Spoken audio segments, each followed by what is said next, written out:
Lord of Mysteries, The Arrival of the New Black Emperor by Huo Yang.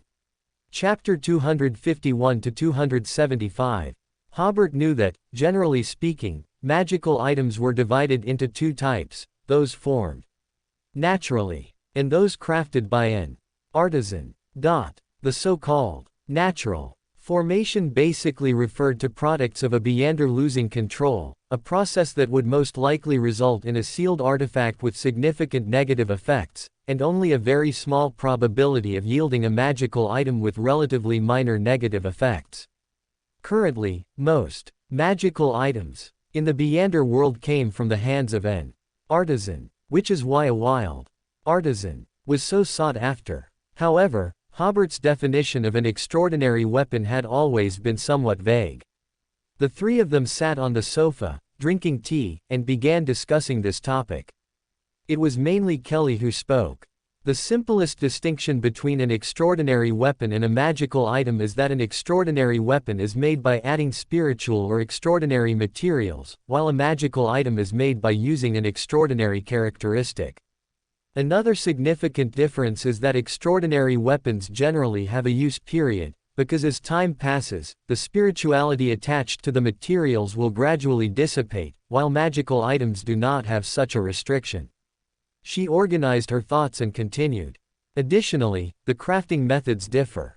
An extraordinary weapon involves adding materials sequentially during the forging process, whereas the crafting method for magical items is what we call inlaying, which involves using spiritual materials to fuse the ability of an extraordinary characteristic with an item like a ring or necklace, allowing the user to activate the extraordinary characteristic's ability simply by infusing spirituality. Hobert nodded and then asked, "Then, when adding spiritual materials during the crafting of an extraordinary weapon, is there a fixed sequence?" You can think of an extraordinary weapon as a continuously usable talisman. Kelly further explained, "Of course, there is a certain sequence for adding materials, but there isn't a fixed formula. It's directly related to the artisan's knowledge, experience, the characteristics of their spirituality, and so on. It can be said to vary from person to person."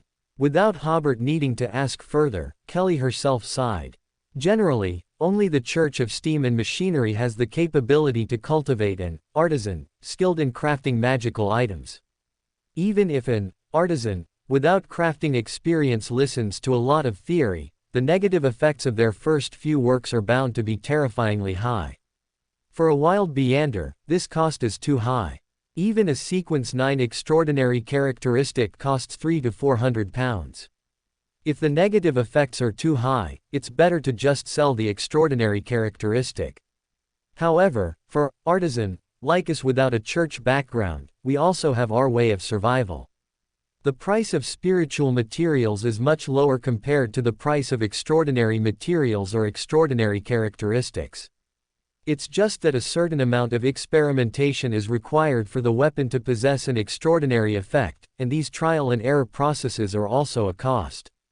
Hobert then curiously asked, "Since it's a continuously usable talisman, do you need to pray to relevant deities for power during the crafting process?" "No, you don't," Kelly replied. "You only need to use materials from the relevant domain. I am a believer in the God of Steam and Machinery. Even if I were to pray to other deities for power, I would not receive a response."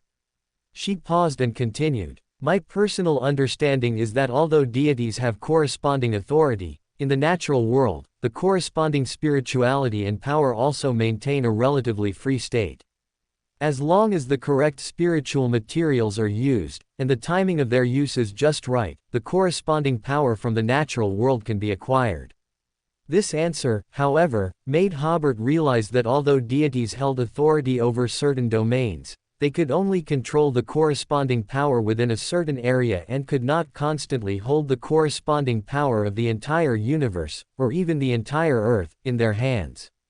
Hobert finally asked, "Can extraordinary materials also be used to craft an extraordinary weapon? Spiritual materials, such as summer leaf grass, and sleepless flower, moon flower, and deep sleep grass. These four are all spiritual materials of the night path. The difference is that the former two are extremely spiritual and generally only used in important rituals, making them difficult to purchase at ordinary herbalist shops. The latter two are common spiritual herbs, and Gale Herbalist Shop primarily deals in these types of materials, which are also easily accessible to ordinary people. Extraordinary materials refer to the main ingredients for concocting potions, as well as most auxiliary materials. Sequences below sequence 6 and many auxiliary materials are spiritual materials, such as various colored mandrake flowers and their juices, dragon's blood grass powder, and so on. Yes, Kelly replied. Extraordinary materials increase the probability of a weapon gaining an extraordinary effect, and generally, the extraordinary effect is stronger, but the cost is also higher, and it's not something I can afford to use. There's also another type of extraordinary material, like the black iron you gave me. This is an artisan's favorite material because it inherently possesses an extraordinary effect. No matter what weapon it's forged into, it will possess the corresponding extraordinary power. Hobert considered for a few seconds before saying, "If I provide you with some extraordinary materials, could you help me forge a few extraordinary weapons?" "I can, but I can't guarantee the success rate." "That's fine. The cost is on me. If it succeeds, I will also pay you for your labor."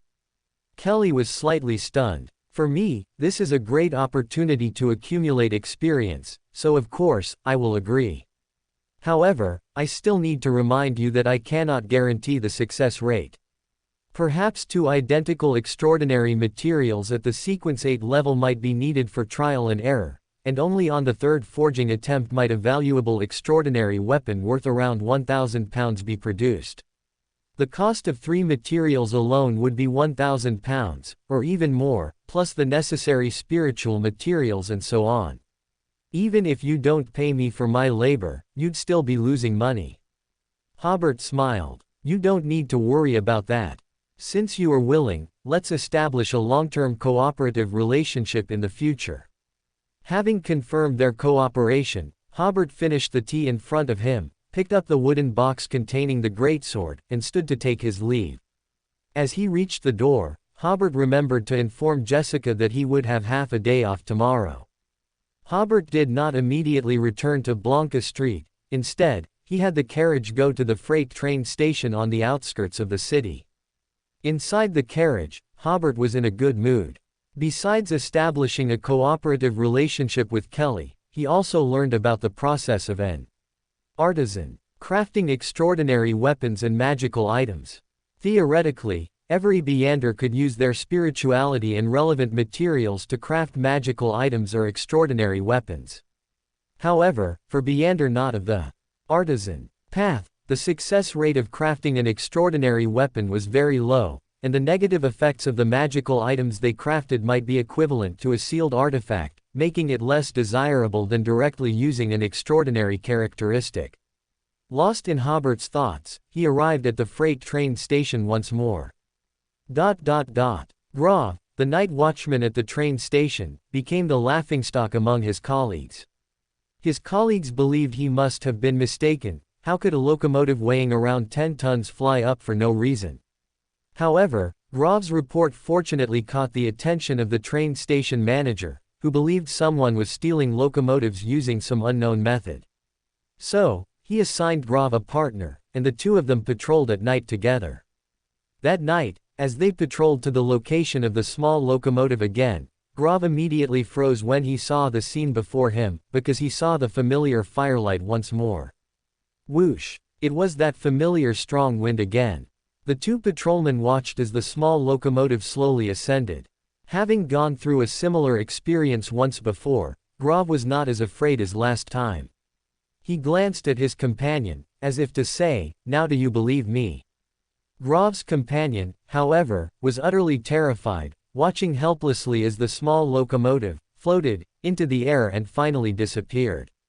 About 10 seconds later, his companion finally reacted. Quick, go get someone." The locomotive was really stolen. Grov also didn't expect the locomotive to disappear this time. Last time, it had only floated in midair for a while before falling back down. The two hurried back to call for help and soon found 7 or 8 guards. But everyone found that the small locomotive was right where it should be. How could it have floated into the air? How could it have disappeared? Just as the other guards were about to blame Grov and his companion, one guard noticed, "How is the locomotive off the tracks?" Everyone looked closely, and indeed, the locomotive, which had been parked on the tracks, had its wheels shifted a short distance to the side, causing the small locomotive to come off the tracks. If it had moved back and forth, it might have been pushed by Grov and his companion, but moving sideways was a different matter. Even if the two of them had immense strength, they couldn't have moved the locomotive sideways off the tracks. The guards looked at each other, and one of them said, "I'll go report to the manager." The others also reacted, quickly moving away from the small locomotive. They felt a chill down their spines, walking faster and faster, and finally breaking into a run.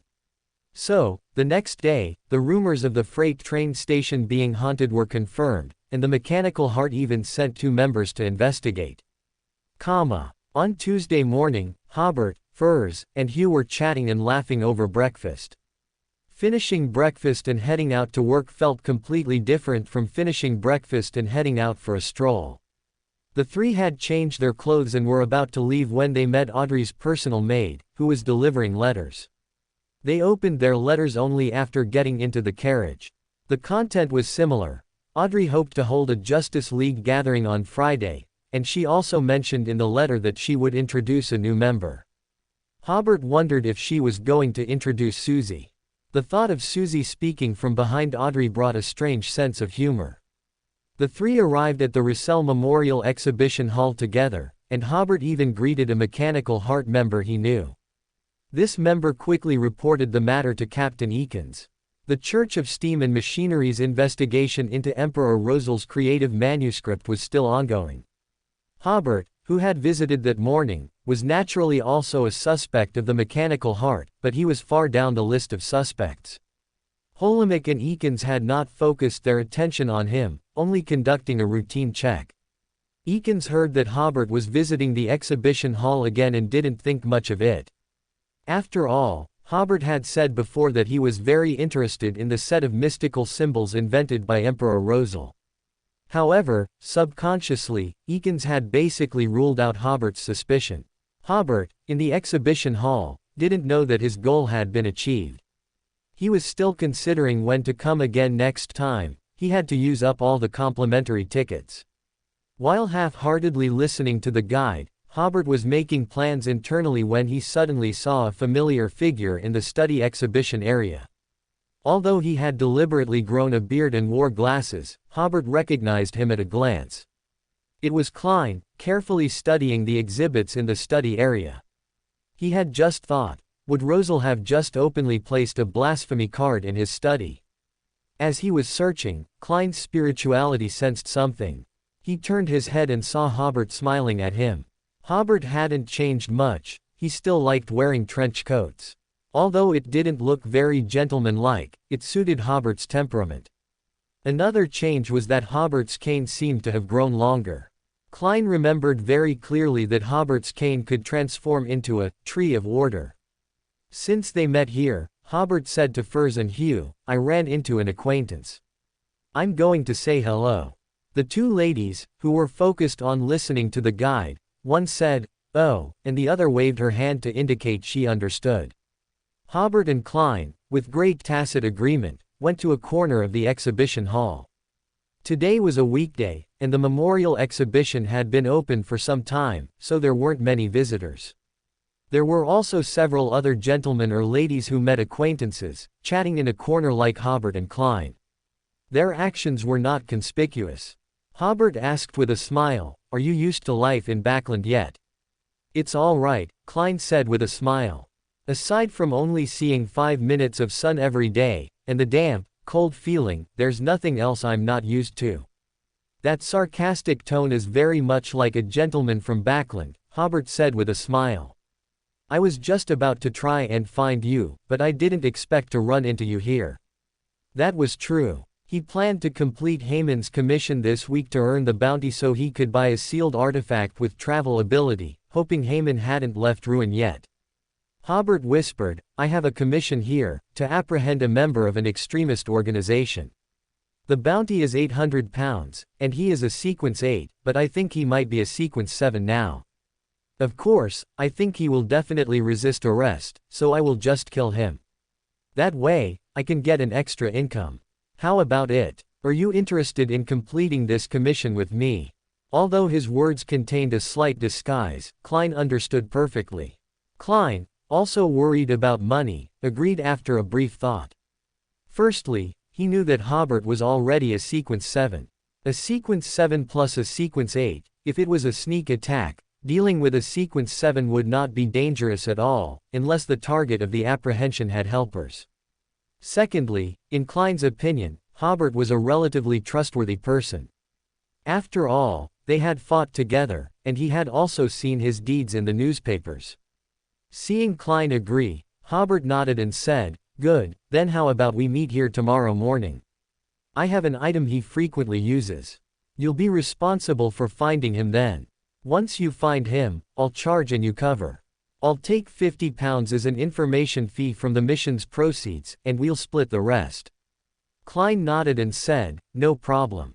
Then he asked, Do you have a channel to get extraordinary weapons? Weapons for males. Hobert was stunned, then smiled and said, I just happened to see a weapon last night called the hurricane axe. He thought to himself, Don't blame me for this, you asked for it. Then Hobert briefly described the effects of the hurricane axe. Klein had a similar idea to Hobert. The God-forsaken land was the best place for the hurricane axe to end up. He then asked, How much? Hobert recalled, Within £600. With my connections, I should be able to get a 10% discount. One more chapter. After discussing business, Hobert and Klein, like other gentlemen, bid each other farewell. As Hobert continued his tour, he passed through the living area on his way out, and a woman with chestnut-colored long hair and an excellent figure caught his attention.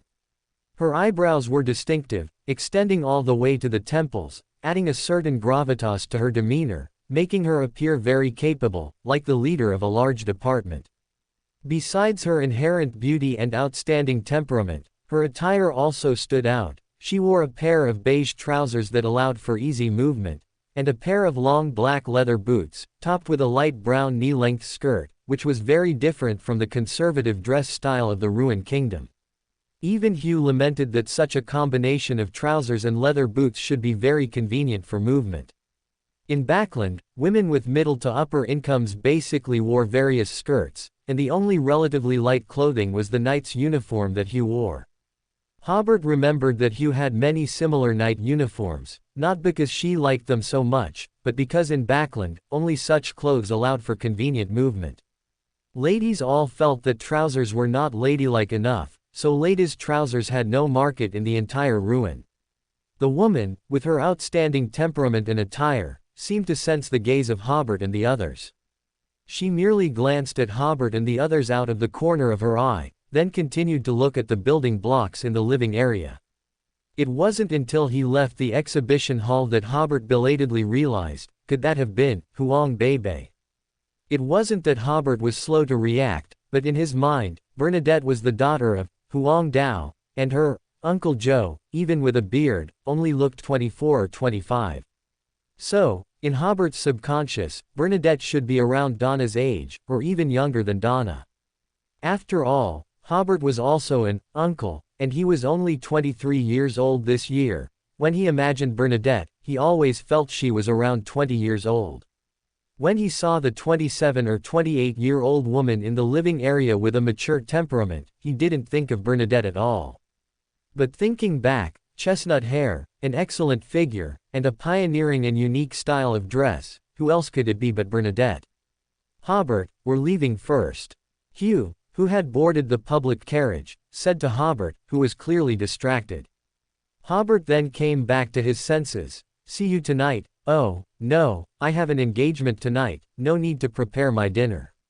See you tomorrow. Watching the public carriage leave, Hobert shook his head with a smile.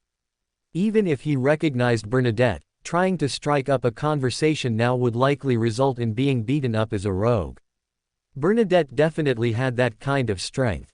Hobert thought for a moment. Even if he racked his brains and successfully struck up a conversation with Bernadette, it would be impossible to borrow the djinn immediately.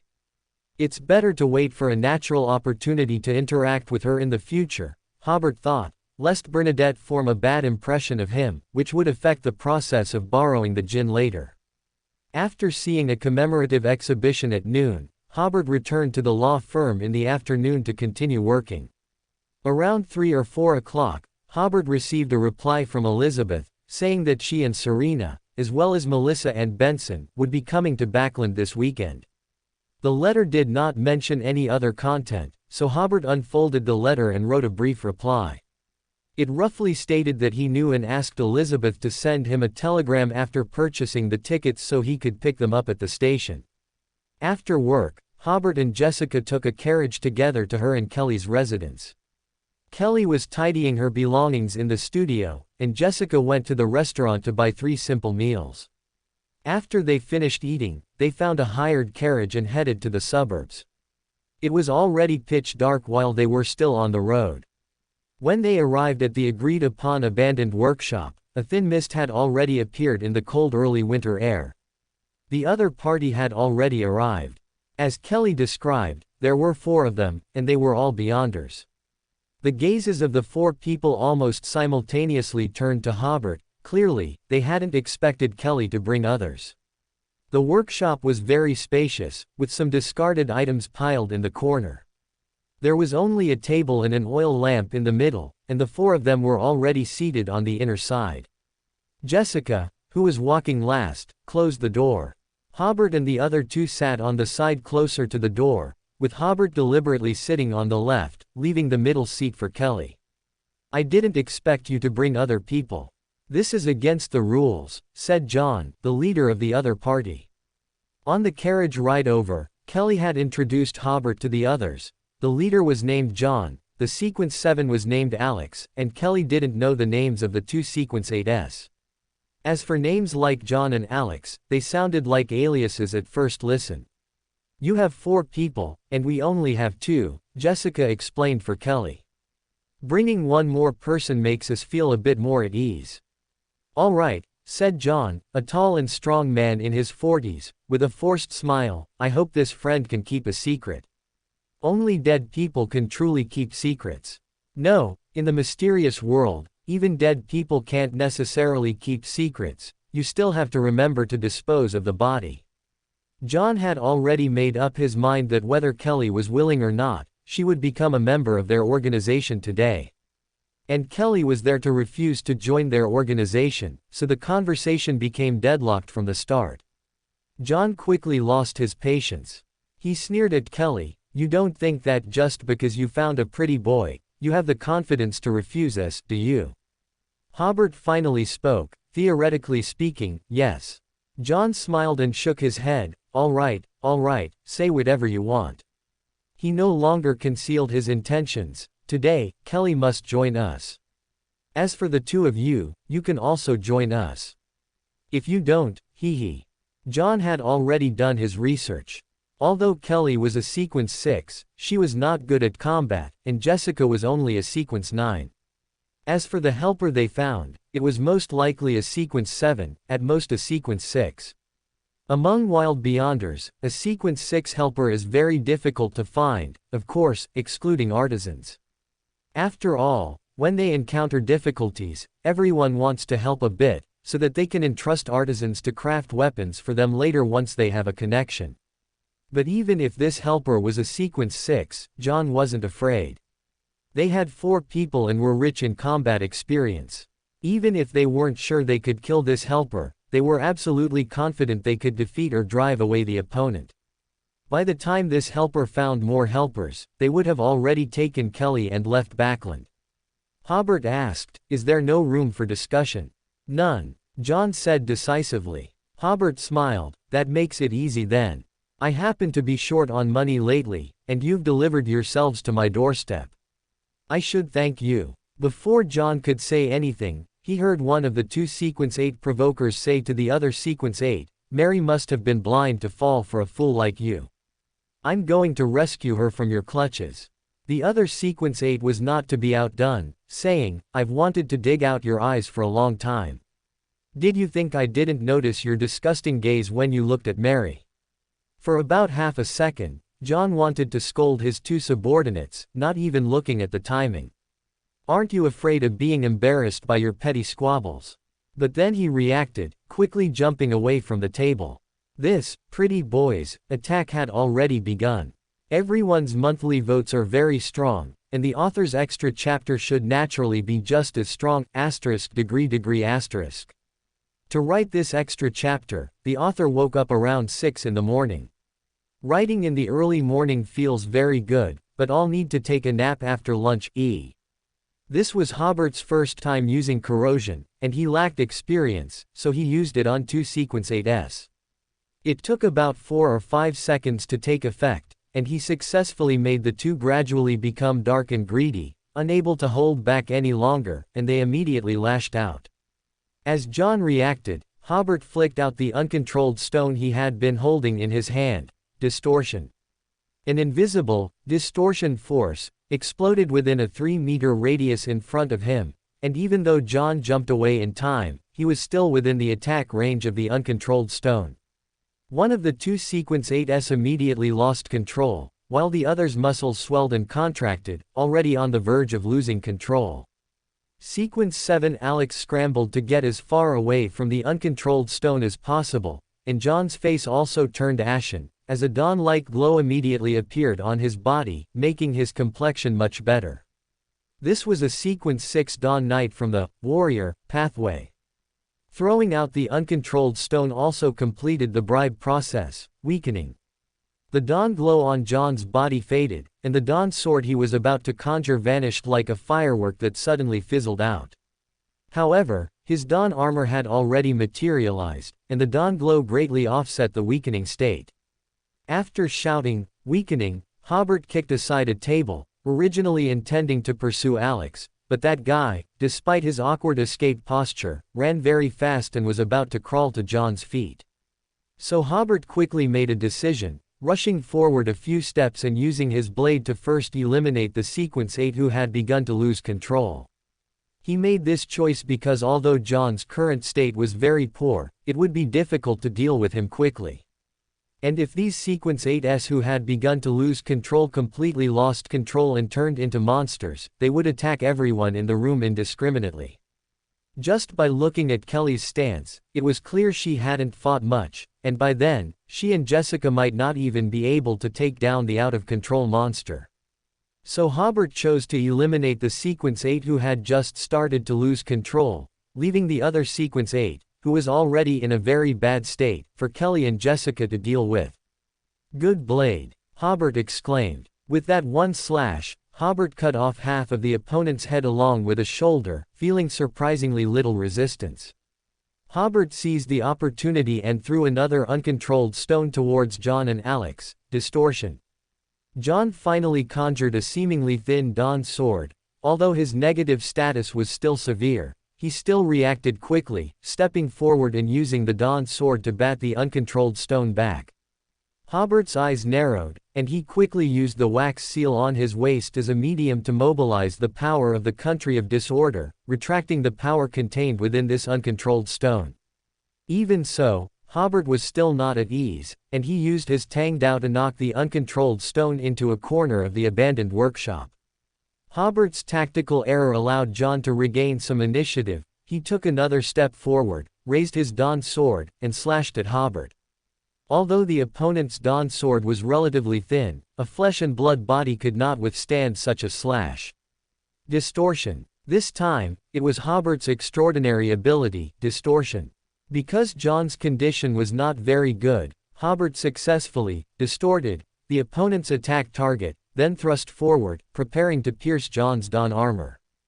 But what Hobert didn't expect was that the opponent's reaction speed was extremely fast, and he very deftly dodged Hobert's attack.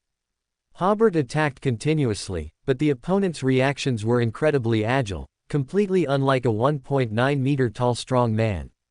This made Hobert sigh inwardly. "I used to say I could fight a Dawn Knight head-on, but thinking about it now, it was truly boastful. Fighting a warrior in close combat is simply seeking death.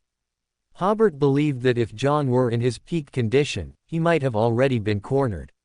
So Hobert immediately changed tactics. Madness.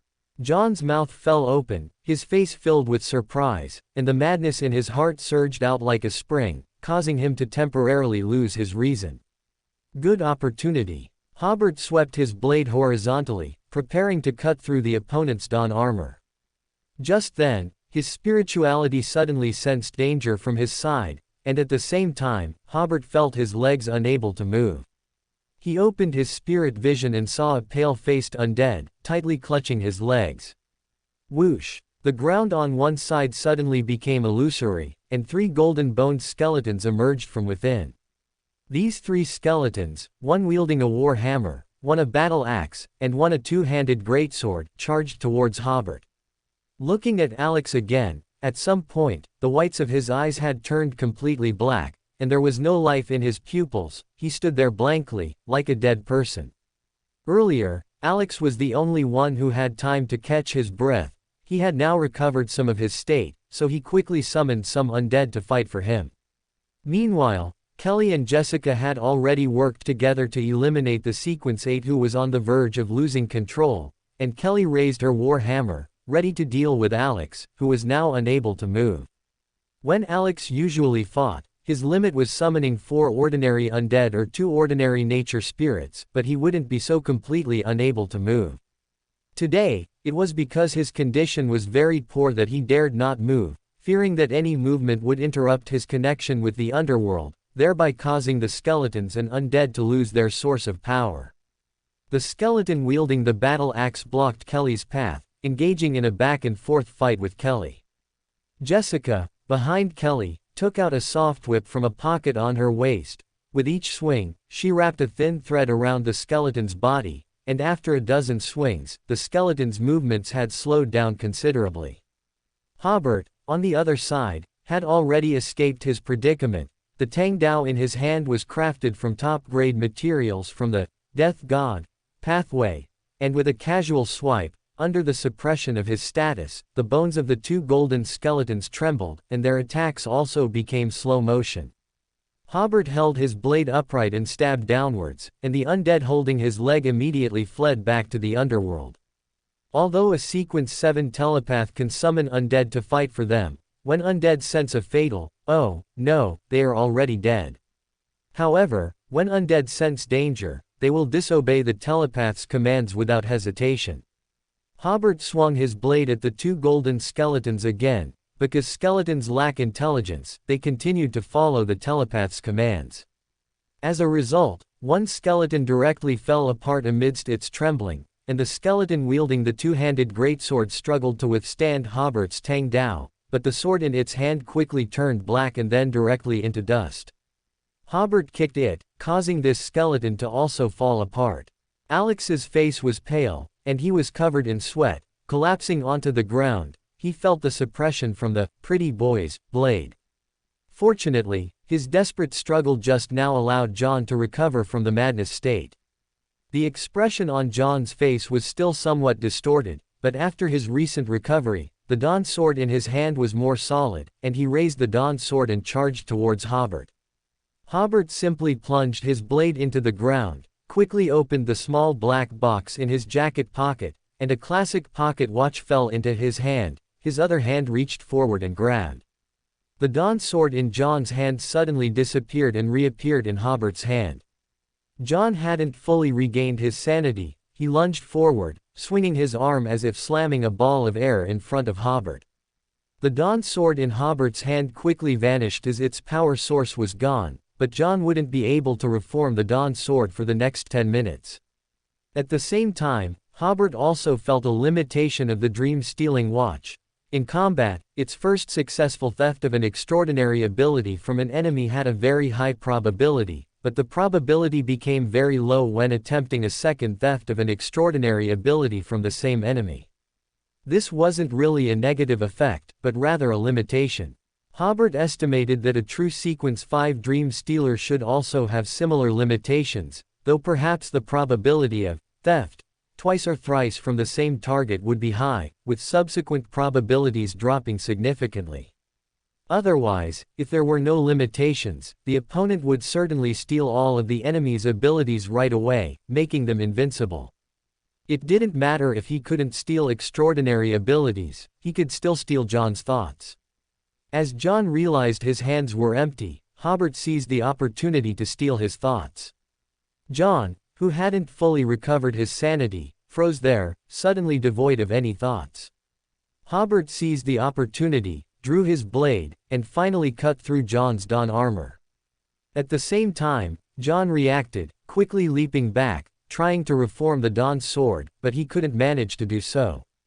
Similarly, stealing thoughts also had limitations similar to stealing abilities, so Hobert once again infused his spirituality into the psychological spoon, madness. Actually, madness couldn't be used continuously either. There had to be a 2 or 3 second interval before it could be used a second time. Hobert's own abilities, bribe, and distortion, were also like this. There had to be a few seconds in between before they could be used again. Moreover, after using weakening on a target, he couldn't use weakening on him again until the effect of weakening disappeared. However, 2 corrupted barons could weakening one enemy simultaneously. After reaching sequence 6, as the types of Hobert's own extraordinary abilities increased, he could completely avoid cooldown times by adjusting the order in which he used his extraordinary abilities.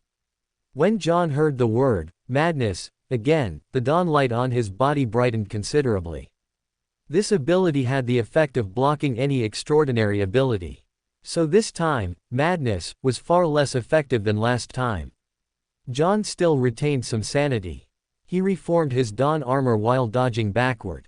Hobert pursued closely with his blade and successfully cut John's chest. At the same time, John reformed his dawn armor, and he had basically escaped the state of madness. At this point, the effects of weakening and the uncontrolled stone were also about to wear off. John's condition was getting better and better. His dawn armor was as sturdy as it was in its prime, but he still couldn't use the dawn sword. So he gave a meaningful glance to the weakened Alex. Run. Alex summoned an undead creature, which lunged at Hobert, and then both of them broke through windows in different directions and fled. Crash. They almost simultaneously jumped onto the open ground outside, and just as they were about to run, their vision blurred, and they found themselves back inside the abandoned workshop, and back in front of the pretty boy. Both of them noticed that the pretty boy was holding a black stone in his hand. John wailed, "How many magical items does this donkey-faced fellow have?" The black stone in Hobert's hand was, of course, the teleportation statue.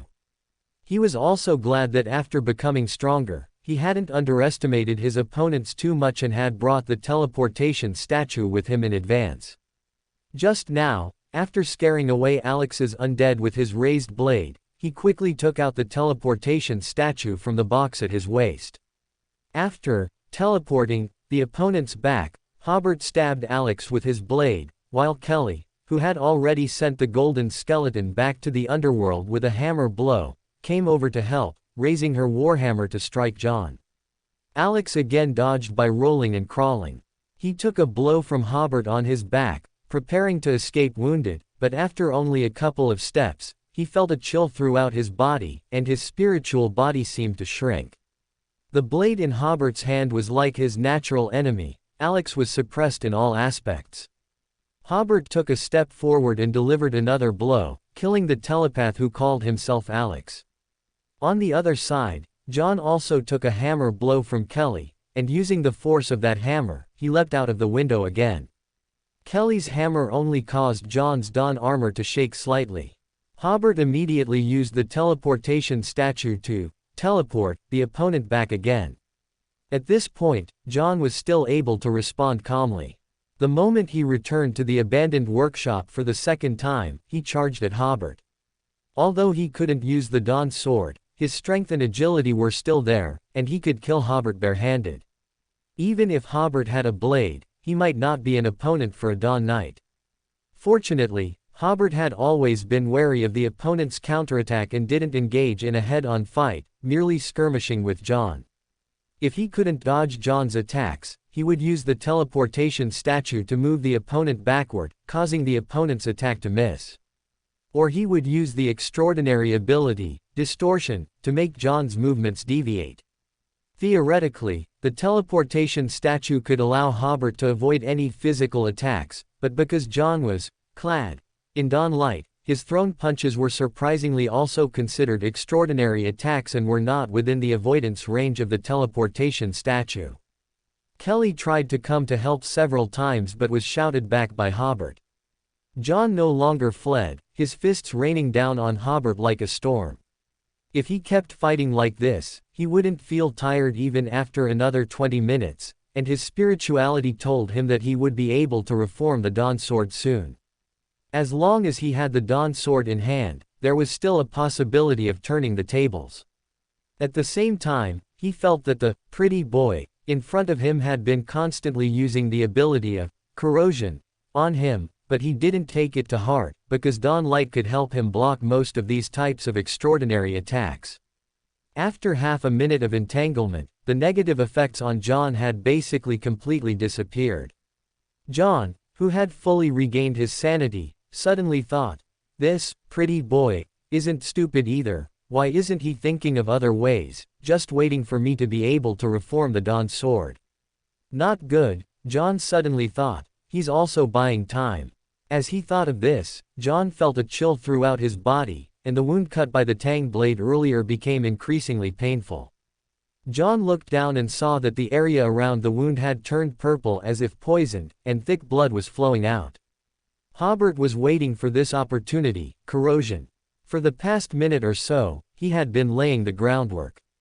Now, taking advantage of John, who had been cut by the tang blade and whose spiritual body was clearly damaged, the extraordinary ability, corrosion, surged like a powerful tide, breaking through John's dawn defense, and striking directly at John's mind. The sanity in John's eyes was gradually disappearing, replaced by greed. "As long as I kill you, all the magical items on you will be mine." Then he tried to reform the Dawn Sword again, but of course, he still couldn't. This was a complete tactical error, allowing Hobert to seize the opportunity and cut through his Dawn armor again with a single strike. John's remaining sanity made him try to suppress the greed in his heart and choose to flee again. But it was already too late. Hobert, taking advantage of the fact that the opponent's Dawn armor hadn't recovered, stabbed through John's chest with his blade. John immediately felt his spiritual body shrink into a ball. He was cold all over, his mind filled with greed and fear, but he still managed to pull out the tang blade, turn around, and flee. Hobert delivered another blow, slicing off half of John's head. His body ran a few steps before finally collapsing to the ground, gradually losing its vitality. Hobert shook the blood from his blade and sighed. Sequence 6 is truly difficult to kill. Welcome to Fanfic Audiobook, your go-to place for immersive audiobooks. If you enjoy the content, don't forget to like the video and subscribe to our channel for more amazing stories. And please support the author by link in description. That all 4 enemies could be killed was completely beyond Kelly's expectation. This way, she and Jessica could completely relax. Backland was so big, and with the cover of over 5 million people, it would be difficult for the 2 hiding individuals to be found again by John's organization. As for completely making an enemy of their organization, there was nothing they could do. Their conflict had already reached a point of no negotiation. The extraordinary characteristics of the 2 Sequence 8 Beyonders had already precipitated, and Alex's extraordinary characteristic was precipitating. Hobert first retrieved the 2 uncontrolled stones he had thrown out, then used the teleportation statue to sense if there were any other enemies around. Since the opponents came from an organization, it was very possible that there were 4 people openly, and 1 person hidden in the shadows. However, John and his group seemed to be so confident that they didn't hide anything. There were no other enemies around, so they could perform the telepathy at their leisure. So Hobert said to Kelly and Jessica, "Search their bodies. I'll go see what organization they're from."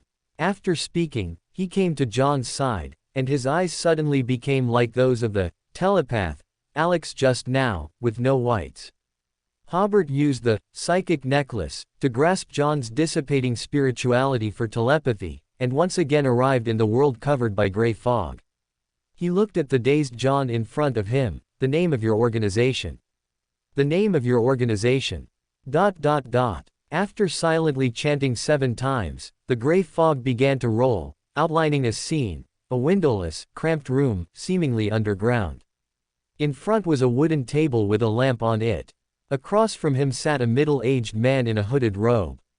He took off his hood, revealing his face, which had a horizontal scar running from his left ear, across his nose, all the way to his right ear. Scarface smiled. Welcome to the Judgment Group. We will judge humanity and the tyranny of the ruined kingdom. The scene ended there. Hobert, whose vision was once again occupied by gray fog, thought to himself, what a big claim, to judge humanity. And to judge the tyranny of the ruined kingdom. In the ruined kingdom, are they tired of living? Then Hobert silently chanted in his mind, core members of the Judgment Group. Core members of the Judgment Group. ... After silently chanting 7 times, a new scene appeared in the gray fog. It seemed to be inside a carriage, and the same Scarface sat opposite him. He said, our Judgment Group has 1 leader and 5 deputy leaders.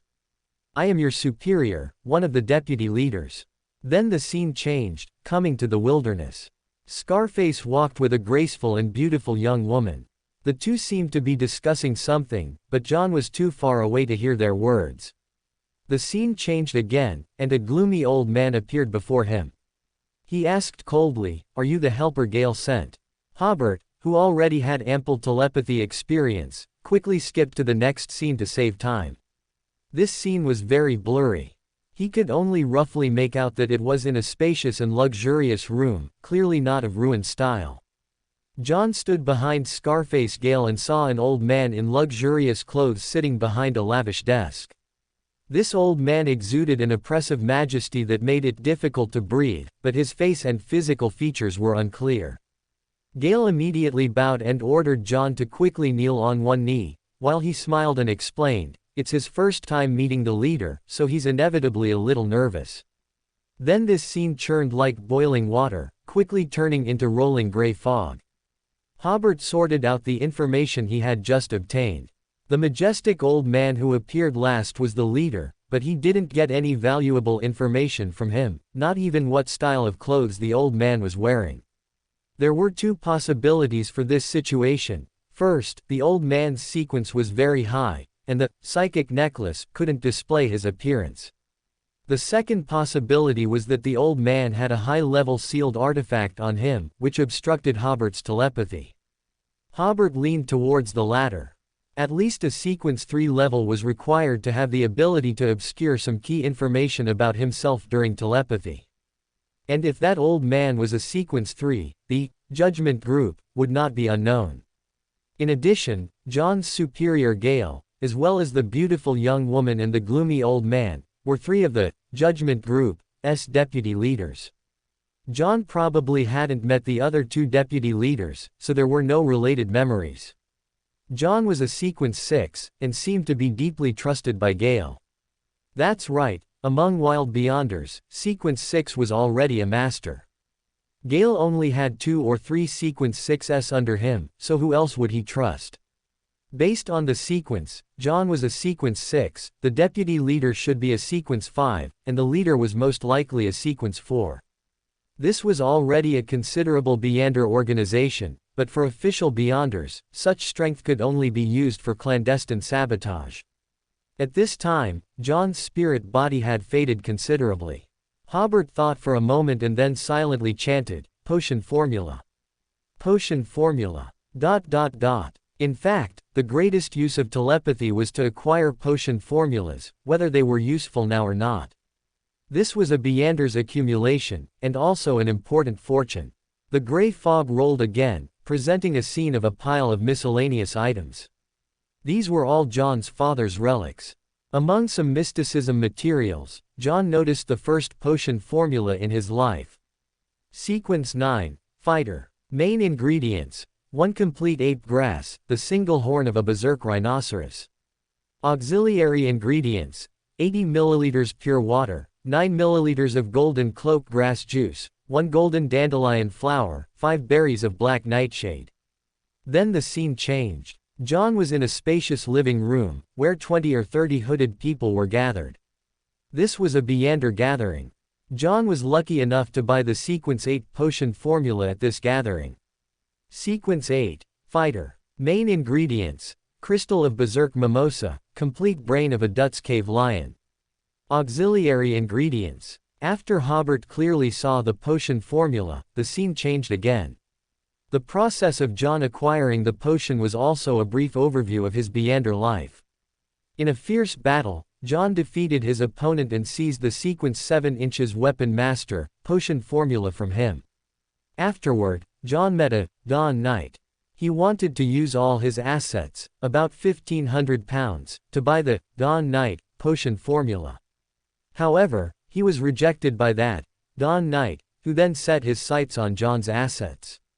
So John used those £1,500 to hire a Sequence 6 to help, threatening the Dawn Knight's family to force him to hand over the Dawn Knight potion formula. Afterward, John, who became a Sequence 6, joined the Judgment Group, and made many contributions to this extraordinary organization, so the leader rewarded him with the Sequence 5 potion formula. Sequence 5, Guardian. Main ingredients: 1 mutated fire rose spider, crystal of the Wisteria Lord. Auxiliary ingredients: all venom of the mutated fire rose spider, 16 ml of Wisteria Lord juice, 15 ml of imperial white rhinoceros blood, 3 flowers of Mazis Michelii. Ritual. In a evenly matched group battle, the advancer plays a decisive role and drinks the potion after achieving victory. Hobert suddenly thought, he wondered if Giant Bishop already had the Sequence 5 potion formula. To be honest, the life of this Dawn Knight, who called himself John, was already legendary among Wild Beyonders. Most Wild Beyonders can only remain at Sequence 8 throughout their lives. Sequence 7 potion formulas and main ingredients are very rare, and without knowing the acting method, the risk of advancing to Sequence 7 is also relatively high. If John became a Sequence 6 before the age of 40, then he would have a small chance of becoming a demigod. Sequence 6 and Sequence 5 potions will make many modifications to a Beander's body. After becoming a Sequence 5, most Beyonders, barring accidents, can live to about 100 years old. This gives Wild Beyonders time to search for demigod potion formulas and corresponding main ingredients, but hope is still slim. Just like John's warrior path, potion formulas below demigod level might still be encountered in the extraordinary world through luck. Demigod level potion formulas must be firmly controlled by the War God Church. Even if there are relevant clues, it is very likely to be a trap set by the War God Church. So generally speaking, Wild Beander demigods usually have some background with a church or an ancient Beander organization, or their ancestors were prominent. Almost in an instant, these jumbled thoughts popped into Hobert's mind. At this time, John's spirit body was already very faint, and he could only answer 2 or 3 not very complex questions at most. Hobert thought of the clue about the skeleton lord he found next to the ancient death god's corpse earlier. He silently chanted in his mind, with a try it and see attitude, clue to the guardian potion's main ingredient. Clue to the guardian potion's main ingredient. Quote, comma, quote. After chanting 7 times, a clear scene appeared in the gray fog. In a room that looked like it had been hit by a bomb, John used the Dawn sword to pierce an old man's chest and found a key on the old man's body. John easily found a small secret room among the furniture and walls, which had been mostly destroyed by the previous battle, and found a safe inside the secret room. Using the key he had just found to open the safe contained some gold pounds and extraordinary materials.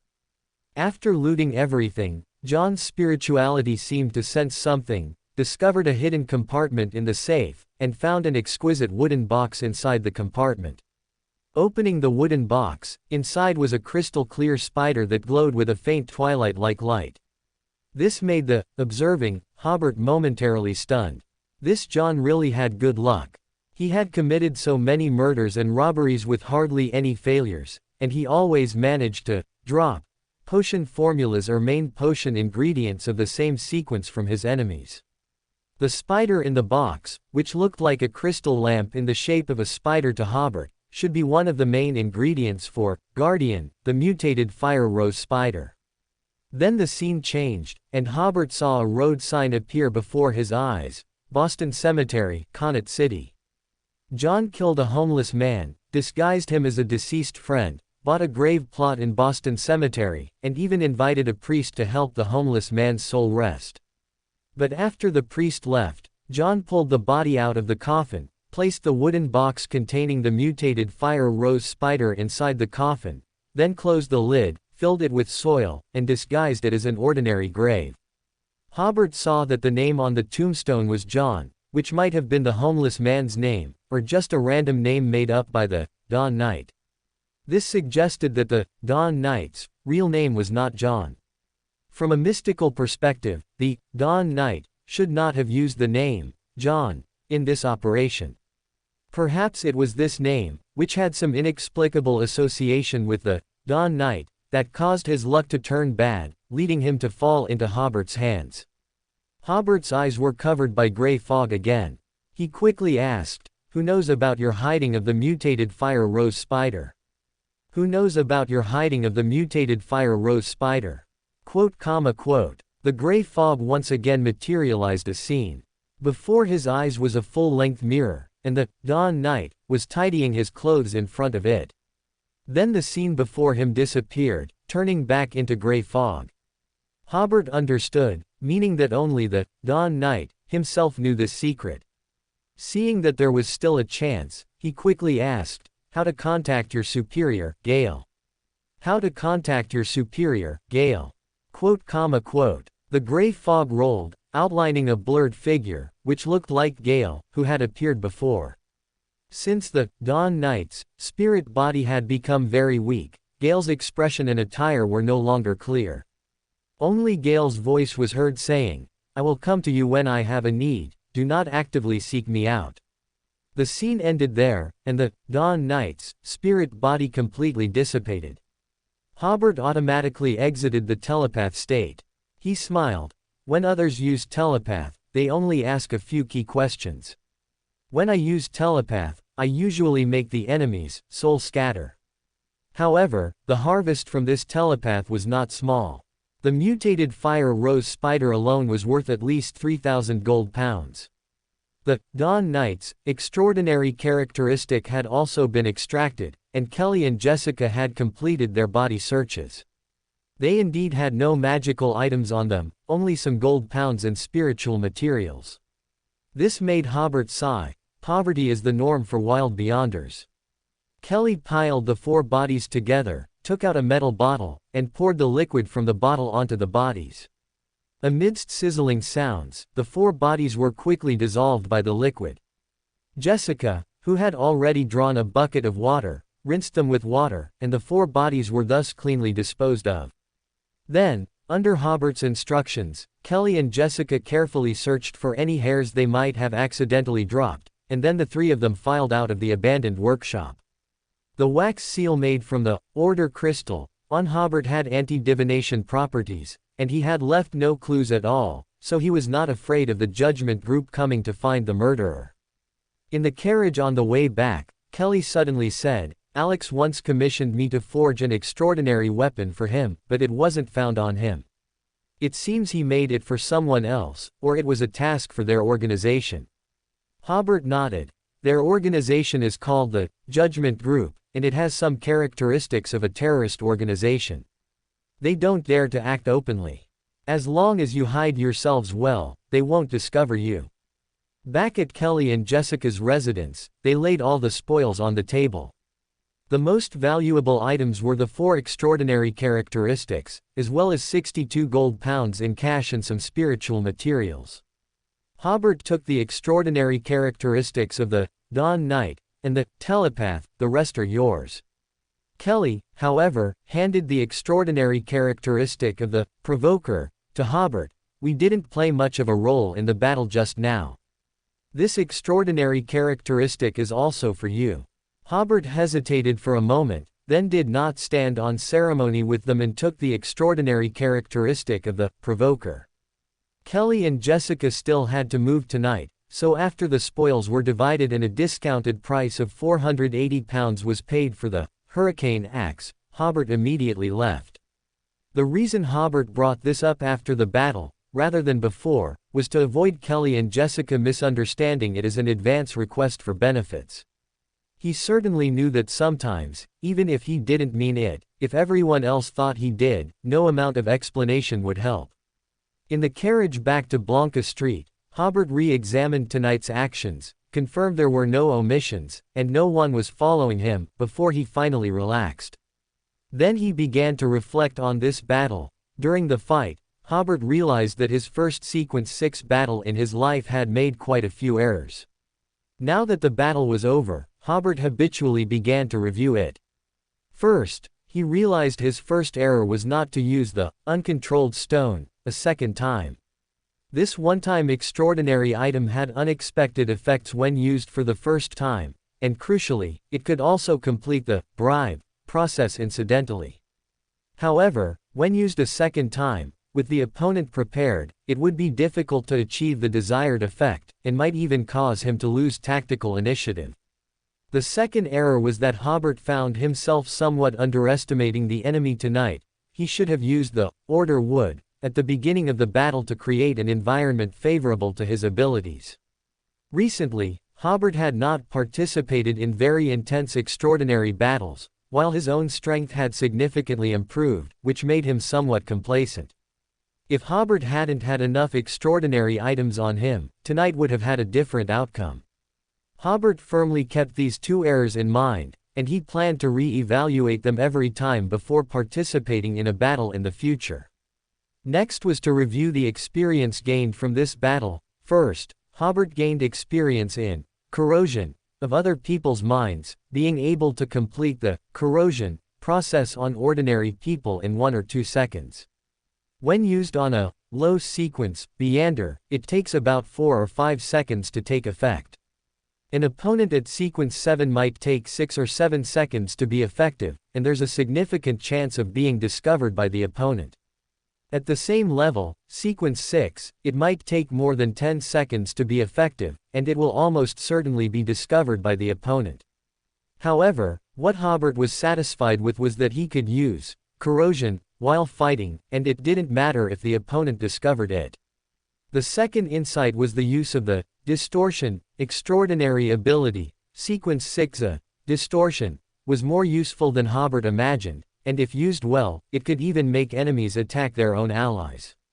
He believed it could be used in conjunction with corrosion to cause enemies to infight or become distrustful of their teammates. Thinking of this, Hobert realized that the corrupted Baron's abilities seemed to be usable for manipulating people's minds. In addition, to distinguish between the uncontrolled stone spell and the distortion extraordinary ability, Hobert decided to change the uncontrolled stone spell to uncontrolled. He continued to think. This battle also made him discover the limits of the teleportation statue. When John was wearing the dawn light, the teleportation statue's movement for him was not as smooth. Hobert estimated that if he encountered a sequence 5 inches guardian of the warrior pathway, it might be difficult to complete the teleportation on him, or the teleportation distance might not reach his expectations. Recalling the battle with the evil god's offspring, Hobert estimated that when facing a sequence 4 opponent, the teleportation statue could at most only slow down the opponent's movements, and the teleportation ability might even be used by the opponent. Hobert sighed. By then he would lose his greatest current 8 and trump card. Of course, it's not ruled out that he will have other trump cards by then. Continuing to think, Hobert summarized a lesson: do not fight warriors in close combat. Or rather, in battle, one should strive to highlight one's strengths and not compete with Sequence 6 Beyonders in what they excel at. If most Sequence 7s are truly Beyonders, Then generally speaking, Sequence 6s already have the characteristics of their pathway and possess sufficiently advantageous extraordinary abilities, and these advantages can largely cover the Beander's disadvantages. When Hobert was Sequence 7, killing an enemy of the same level didn't seem so difficult, but after reaching Sequence 6, killing another Sequence 6 became very difficult. This is precisely because Sequence 6 already possesses sufficient advantages, and Hobert had not realized this in previous battles. Only after fighting a Sequence 6 once did he know that they are truly difficult to kill. The battle review ended, and Hobert breathed a sigh of relief. Overall, he hadn't made two big errors, and had gained many valuable experiences and lessons from this battle. Then Hobert thought of what he had gained from this battle. Besides the spoils he received, there were also the potion formulas for the warrior pathway from Sequence 9 to Sequence 5, and that mutated fire rose spider. It could be said that the harvest was quite abundant. Although he learned the whereabouts of the mutated fire rose spider through spirituality, and knew that no one knew the hiding place except for the Dawn Knight. But Hobert still didn't plan to go get the mutated fire rose spider himself. This matter could wait for a while, as extraordinary materials wouldn't expire anyway. Back on Blanca Street, it was already 10:30 p.m., and Furs was surprisingly still awake, lying in an armchair reading a magazine. Hobert asked, "Not asleep yet? Don't you have to go to work tomorrow?" Furs seemed a bit anxious. "I feel like I don't need to be an apprentice anymore, so I just resigned." Hobert said, "Oh," knowing that this Miss Writer wouldn't work an extra day. Hobert, tired from an extraordinary battle, drank some water and went upstairs to rest. Just as he was about to change into his pajamas, Hobert suddenly remembered something. He quickly went to the window. The crimson moon in the sky was redder than usual, and today was indeed the day for the blood moon to appear. Hobert quickly made a sacrifice to himself, bringing the psychological spoon and healing fork to the country of disorder. And through the star representing himself, he observed Furs downstairs with true sight. As the blood moon gradually descended, Furs's nails and hair grew at a visible rate, and she became more and more anxious, continuously muttering the honorific names of the 7 gods. Then, it seemed as if venomous snakes were crawling under Furs's skin, and her expression became eerie and terrifying. Hobert grabbed a handful of power of order, ready to act at any moment. Finally, Furs, with a pained expression, opened a thick book and began to intermittently utter the honorific name of the Fool. Seeing that everything was going smoothly, Hobert quickly withdrew. True sight, otherwise he might collide sights with K in a moment. K, who was gradually becoming obedient to his inner choices, and more cautious, had a significant chance of choosing to stand by and watch if he sensed other sights.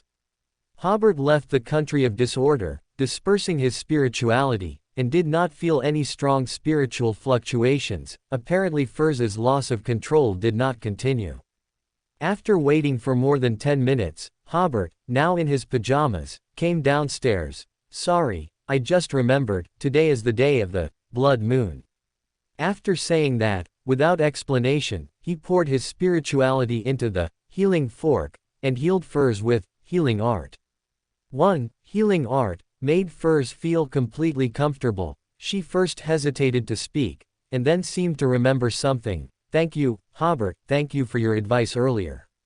Furs only vaguely mentioned her recent encounter, as she had promised Mr. the Fool not to reveal his secrets, so she couldn't be too explicit. While chatting with Hobert, Furs trimmed her nails and tidied her hair. While tidying her hair, Furs realized that she truly considered Hobert a good friend. Since growing up, she had never groomed herself in front of anyone else except for Zio. To celebrate her newfound freedom, Furs prepared to pour a glass of wine.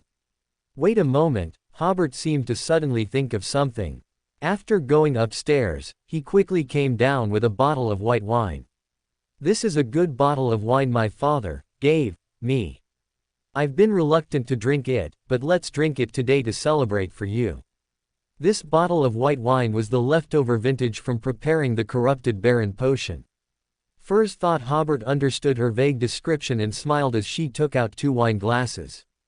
As Hobert poured the wine, he thought to himself, "Congratulations, Miss Magician."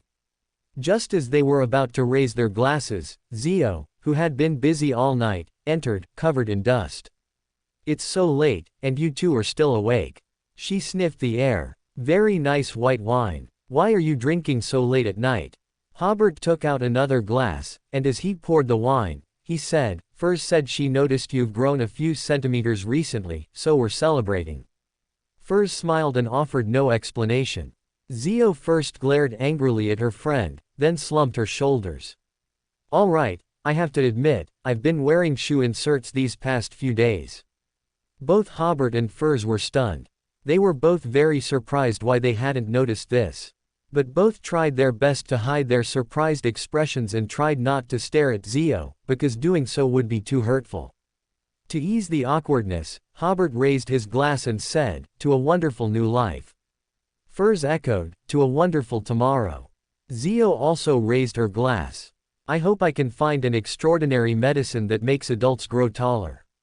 Hobert thought to himself, perhaps an extraordinary medicine that allows adults to develop again would be more appropriate. Amidst Hobert and Furs's laughter, the three clinked glasses and drank it all. Backland, Civilis Street, Queens District, No. 29. Lafayette Pound stood by the window, watching the moon grow redder and redder outside. The blood moon arrived as scheduled, and he could now use that sealed artifact. He opened the safe. Inside, besides a thin stack of cash, there were two exquisite stone boxes. He carefully took out one of them and opened it. Inside was an object like a mirror with a handle, but it had no mirror surface or back. Instead, there was an eye in the middle of each side.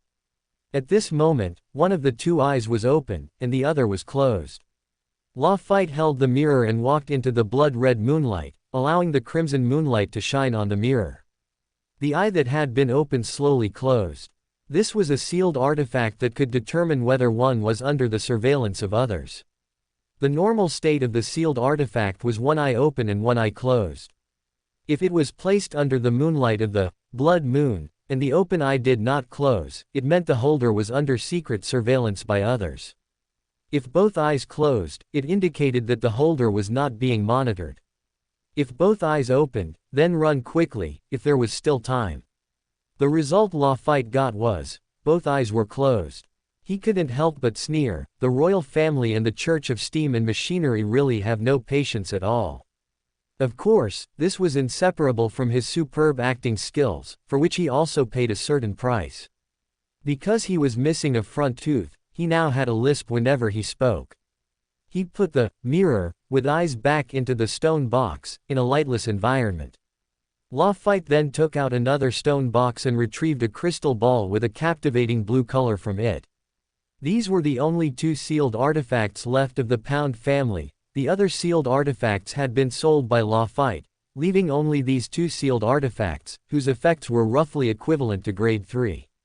It seemed Lafayette was extremely wasteful, but in fact, these were the sealed artifacts he deliberately kept. For a former Viscount who was constantly under royal surveillance, these two sealed artifacts, although not very offensive, were what he needed most. He placed the crystal ball on the desk, and Lafayette began to caress the crystal ball, trying to recall what he had done at the Russell Memorial Exhibition earlier.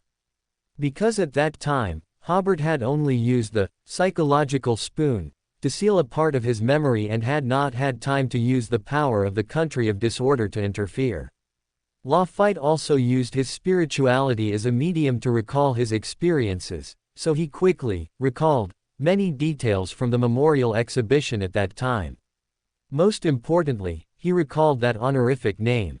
Even the Erode's magic mirror failed to hear the honorific name of the creator, yet Lafayette, relying on his special connection with the country of disorder, actually recalled that honorific name. Lafayette's eyes narrowed, and he exclaimed, "The creator of human order." This reminded him of the description he had seen in the family's notes before. One of the characteristics of the Black Emperor was to create a unique order that was widely popularized in the human world. Then Lafayette fell silent. He thought of his wasted first half of his life and his current situation of being only sequence 8 in middle age. He thought of the patriarch grandfather's last words before his death, and he thought of his ancestors' former glory. Finally, he made up his mind, put the blue crystal ball back into the box, then composed himself before chanting, "Oh, the creator of human order. You are the master of the country of disorder. You are the master of the order clock. Your loyal servant, LotM Pound, implores your gaze and help, imploring you to point out a path to restore the family's glory for this lost lamb." Then, LotM waited for a response with an uneasy heart. Hobert was just about to fall asleep when he heard the prayer, which did not sound like Eliot's voice. He had no choice but to leave his warm bed and go to the country of disorder. As soon as he sat on the Iron Throne, Hobert saw the star representing LotM expanding and flickering. Hobert's eyes narrowed, as if he had received a phone call from a long-dead friend. That's right, in his opinion, LotM was already a pawn, so why would he actively pray to him? Had George III followed LotM's trail to find him?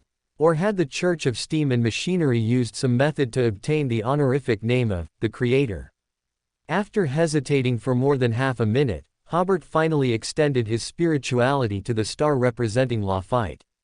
Since the other party had already pointed directly to the country of disorder, directly to the Creator, letting it go at this point was the most dangerous choice. After hearing LotM's prayer and using true sight to look around, confirming that LotM's actions were personal and not influenced by anything, Hobert finally put his mind at ease.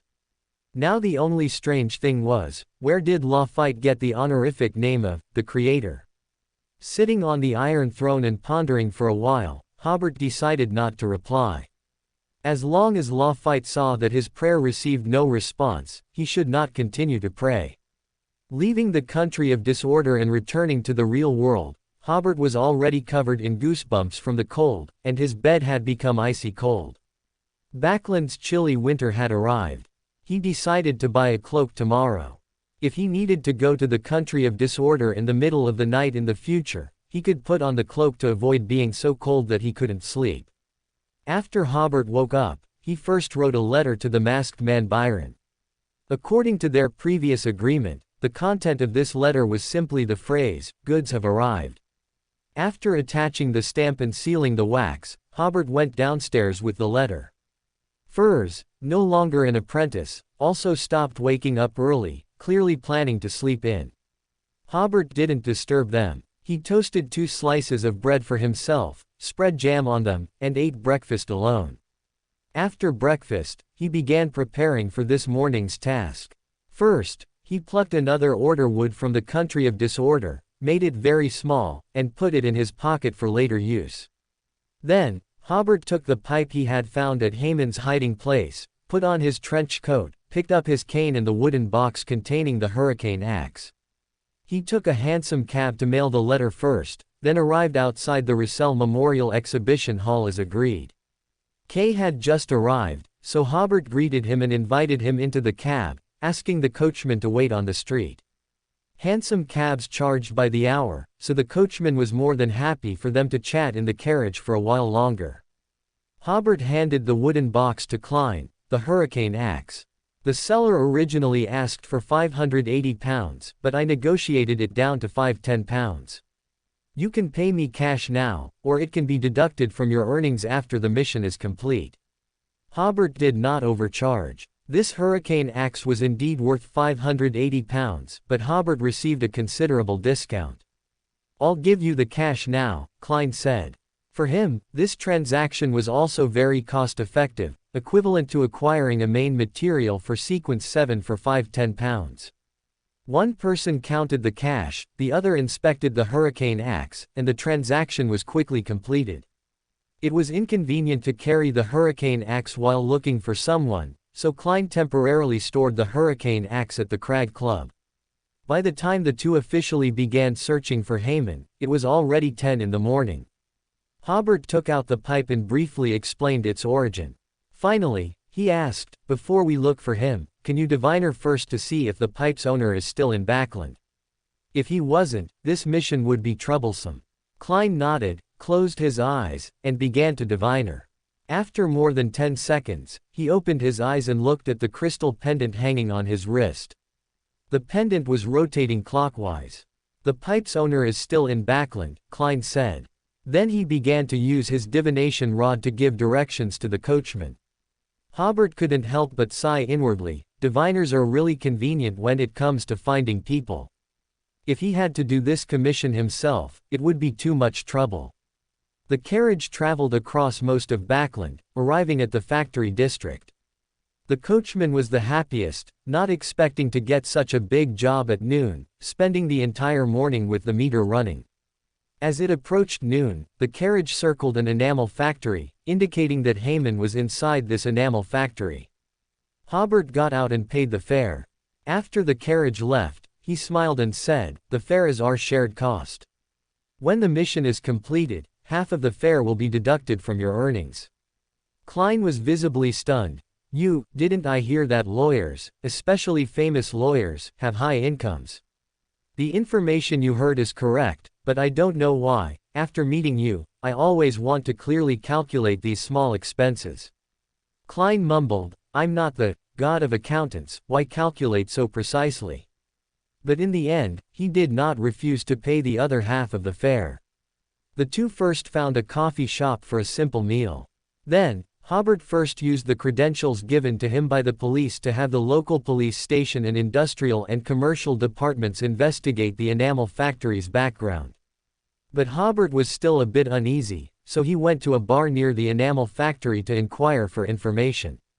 Combining information from all sides, Hobert and Klein believed this should be an ordinary factory.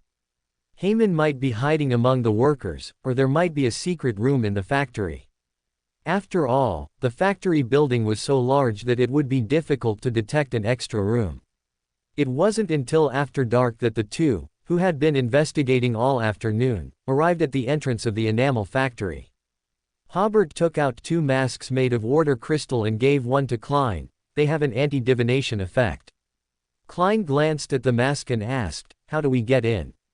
There were still so many workers in the factory building, they couldn't just climb in, could they? Besides, once they put on the masks, they would be even more easily noticed.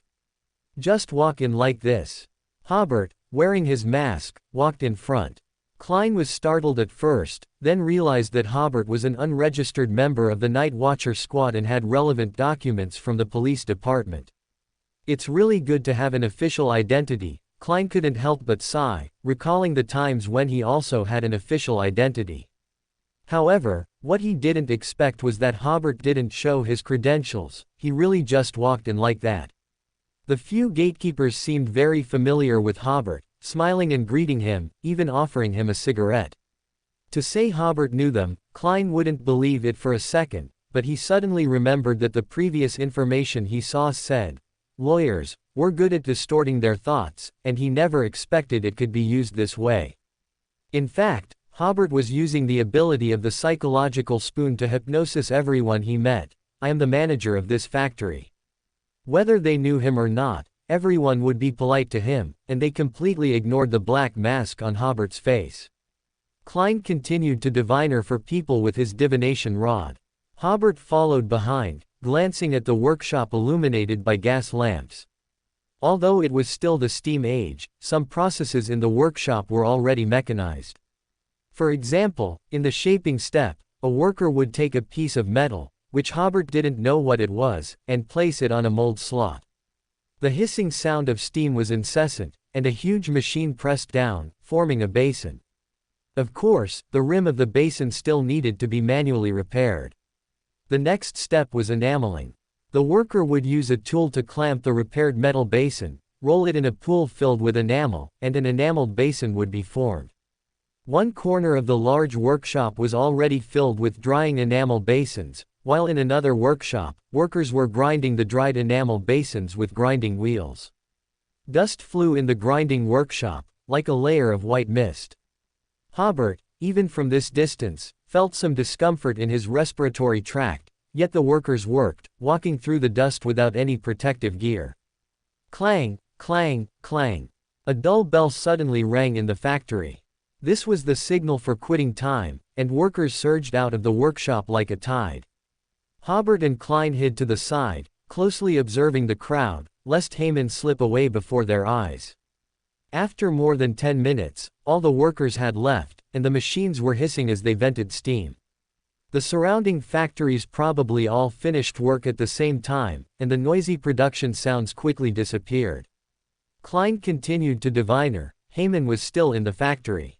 He led the way, turned a corner, and came to one side of the workshop. His cane stood motionless on the flat ground. Hobert and Klein were both startled, then they both looked at the ground.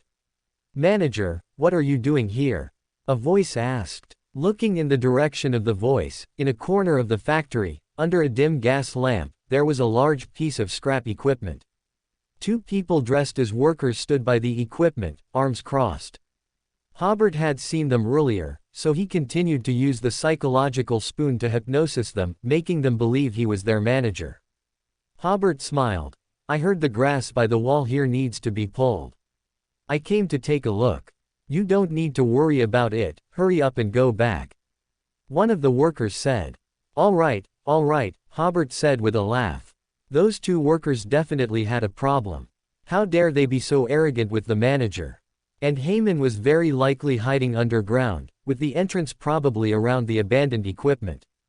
Hobert continued to use the psychological spoon to hypnosis the two workers over there, but the content of the hypnosis changed. Ignore the abnormality in front of them. After the two put on their masks, Hobert unhurriedly drew his sword and inserted it into the scabbard directly above Haman's head. Order. Klein was slightly startled when he saw the Tang Dao in Hobert's hand. He felt it looked very familiar, but he didn't have much research on cold weapons and didn't know much about Tang Dao. The towering order wood immediately rose from the ground, its crown now covering over 30 meters, enveloping half the workshop. The two guards by the abandoned machines stared blankly at everything before them, watching a towering tree block the crimson moon under the thin mist. They felt something was off, but couldn't pinpoint exactly what. Although the order wood grew large, it had no roots, so there was no need to worry about it being discovered by people underground. However, the moment it grew, its surging spirituality could easily be detected by beyonders. Hobert was prepared. As he plunged his knife into the ground, the teleportation statue was already in his other hand. He intended to directly teleport the people underground to the surface. Klein drew his gun and retreated, ready to support his teammate at any moment. The instant Hobert held the teleportation statue, he immediately sensed an underground structure beneath his feet, and there were two people within it. Hobert warned, "The enemy has backup." 2 against 2, their chances of winning were still good, and they were the ones launching a sneak attack. When teleporting one of the people, Hobert immediately realized something was wrong. The person he was teleporting was a Sequence 6. He had developed a feel for using the teleportation statue, able to instantly distinguish between a Sequence 6 and a Sequence 7. So Hobert simply moved only the opponent's head to the surface, but he found that only a shadow moved up. This was a Rose Bishop. Hobert immediately made a judgment. That's strange, didn't Haman always want to leave the Aurora Order? Why is there a Rose Bishop by his side? Could it be that he was captured back by the Aurora Order? Although he had doubts, Hobert still threw out the uncontrolled stone he had prepared, saying, "Uncontrolled."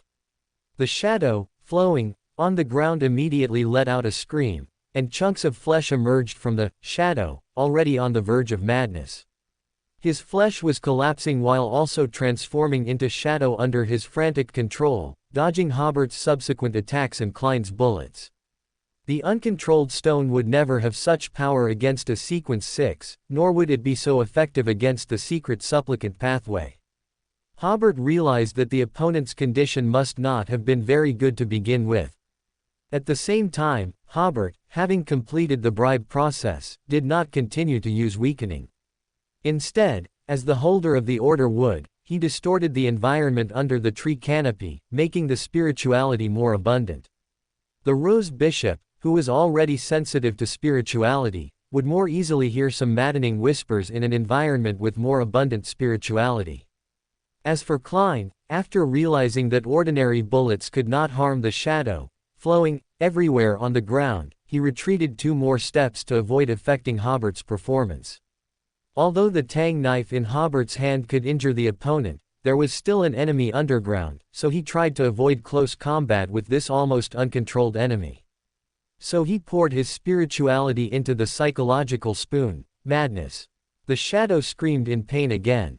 He could no longer suppress the collapse of his flesh and was rapidly turning into a monster.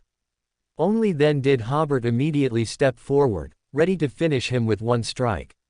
But the knife he raised seemed to be covered by a layer of shadow, and Hobert felt as if he was cutting into a ball of cotton. A viscous mass of flesh was moving from the abandoned machinery towards them. As it passed the 2 worker-dressed guards, the mass of flesh devoured one of them and immediately sprayed a shower of flesh towards Hobert and Klein. Hobert immediately used distortion to change the direction of the flesh attack. The moment his extraordinary ability touched the flesh, it immediately triggered a series of explosions. Another rose bishop. Haman isn't here at all, so why did the divination result point here? Soon, Hobert had the answer. That pipe was not Haman's item at all. How could someone who didn't even leave behind his own hair possibly abandon a pipe he had used in his hiding place? Haman had always been trying to leave the Aurora Order. That pipe was likely an item used by Hillman. Whenever he had the chance, he would swap pipes for Hillman, then deliberately expose himself and leave the pipe for other Beyonders. When Hobert was a Sequence 9, he and Zio had obtained a pipe while chasing Haman, that should also have been Hillman's pipe. And the mass of flesh that had already begun to lose control should be Hillman. He was severely injured by 2-365 a few weeks ago and had not yet recovered, unable even to use the Rose Bishop's extraordinary ability. That's why he completely lost control under Hobert's barrage of attacks. Hobert suddenly sighed, this is a fraudster. Despite being only a Sequence 8, he managed to kill a Sequence 6 through trickery. Ignoring the uncontrolled Hillman, Hobert kicked a pebble towards the rapidly moving mass of flesh, completing the bribe process, weakening.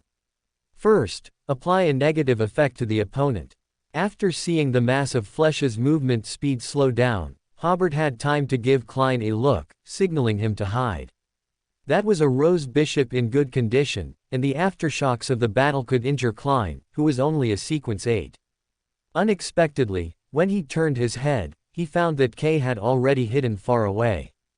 Roar! Hillman completely lost control. His face and chest were merged, one eye drooped to his leg, his mouth had become a monstrous maw filled with bone-like fangs, and he seemed to be carrying a huge tumor on his back, with both arms and his internal organs inside the tumor. Hobert felt a bit uncomfortable seeing the opponent's appearance. A Rose Bishop's appearance after losing control is truly disgusting. However, this was exactly the result he wanted. He simply moved the monster between himself and the Rose Bishop, and used distortion to divert all of the monster's indiscriminate attacks towards the Rose Bishop. This was equivalent to gaining a monster as an ally. The Rose Bishop immediately launched a volley of flesh bombs at the monster, and the monster roared, its tumor on its back splitting open, also launching some flesh at the Rose Bishop. While they were bombarding each other with flesh, Hobert put away the teleportation statue, took out the dream-stealing watch, and with a grab, stole the Rose Bishop's extraordinary ability to transform into a mass of flesh. The Rose Bishop, in surprise, transformed into a human form with the appearance of someone in their 30s. He was still holding a mass of flesh in his arms. That was the guard he had just devoured. Hobert felt a bit of regret that he couldn't steal flesh bombs, but the Rose Bishop, unable to transform into a flesh state, significantly slowed down.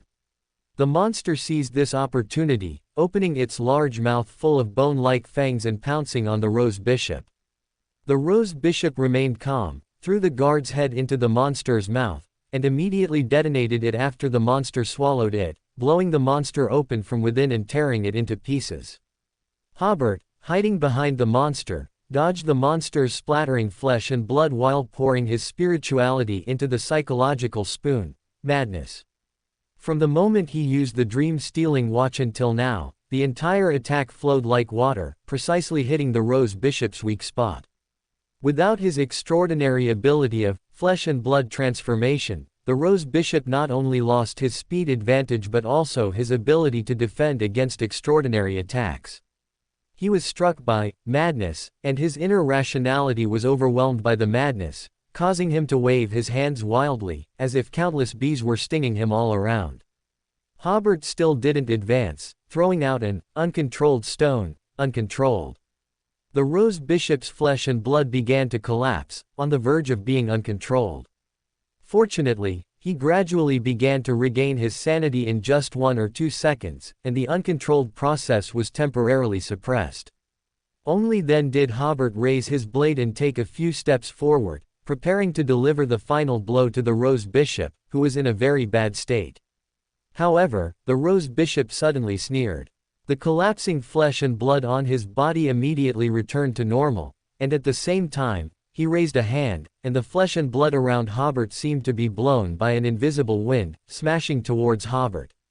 When he could no longer enter the state of flesh and blood transformation, he began to feign weakness, his purpose being to lure Hobert over into the area filled with flesh and blood, where he could exert his advantage. The appearance of his flesh and blood collapsing just now was mostly a disguise using his flesh and blood magic. But Hobert also smiled. He suddenly shortened, like a melted candle, turning into a puddle of flesh and blood. Hobert could skillfully use most of the skills stolen by the dream-stealing watch for 10 minutes, but there were some skills he couldn't use. For example, the Dawn Sword stolen from the Dawn Night before. Hobert couldn't provide the Dawn Sword with the power of Dawn, so the Dawn Sword quickly disappeared from his hand. Hobert felt his speed increase by more than 2 times. From Klein's perspective, a black blade stood upright in a puddle of flesh and blood, rapidly approaching the Rose Bishop. The Rose Bishop quickly commanded the flesh and blood under his control to smash towards the black blade, but strangely, those flesh and blood suddenly lost his control and fell to the ground.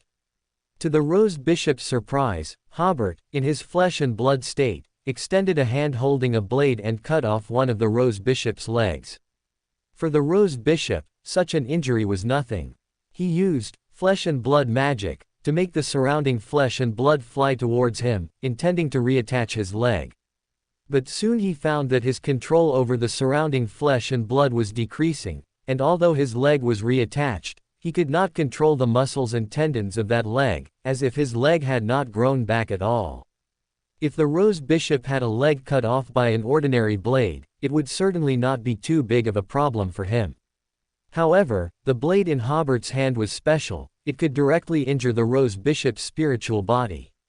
Once cut off, it was truly cut off. Even if the leg was reattached, it would only be like a nerve-less tumor. And his gradual loss of control over the surrounding flesh and blood was due to Hobert constantly using the power of distortion to distort the spirituality contained within the surrounding flesh and blood. This was Hobert's first attempt to establish order on the battlefield, to gradually weaken the spirituality in the surrounding flesh and blood. This fighting style was a lesson Hobert learned from his reflections after the last battle. This was the fighting style that corrupted Baron excelled at.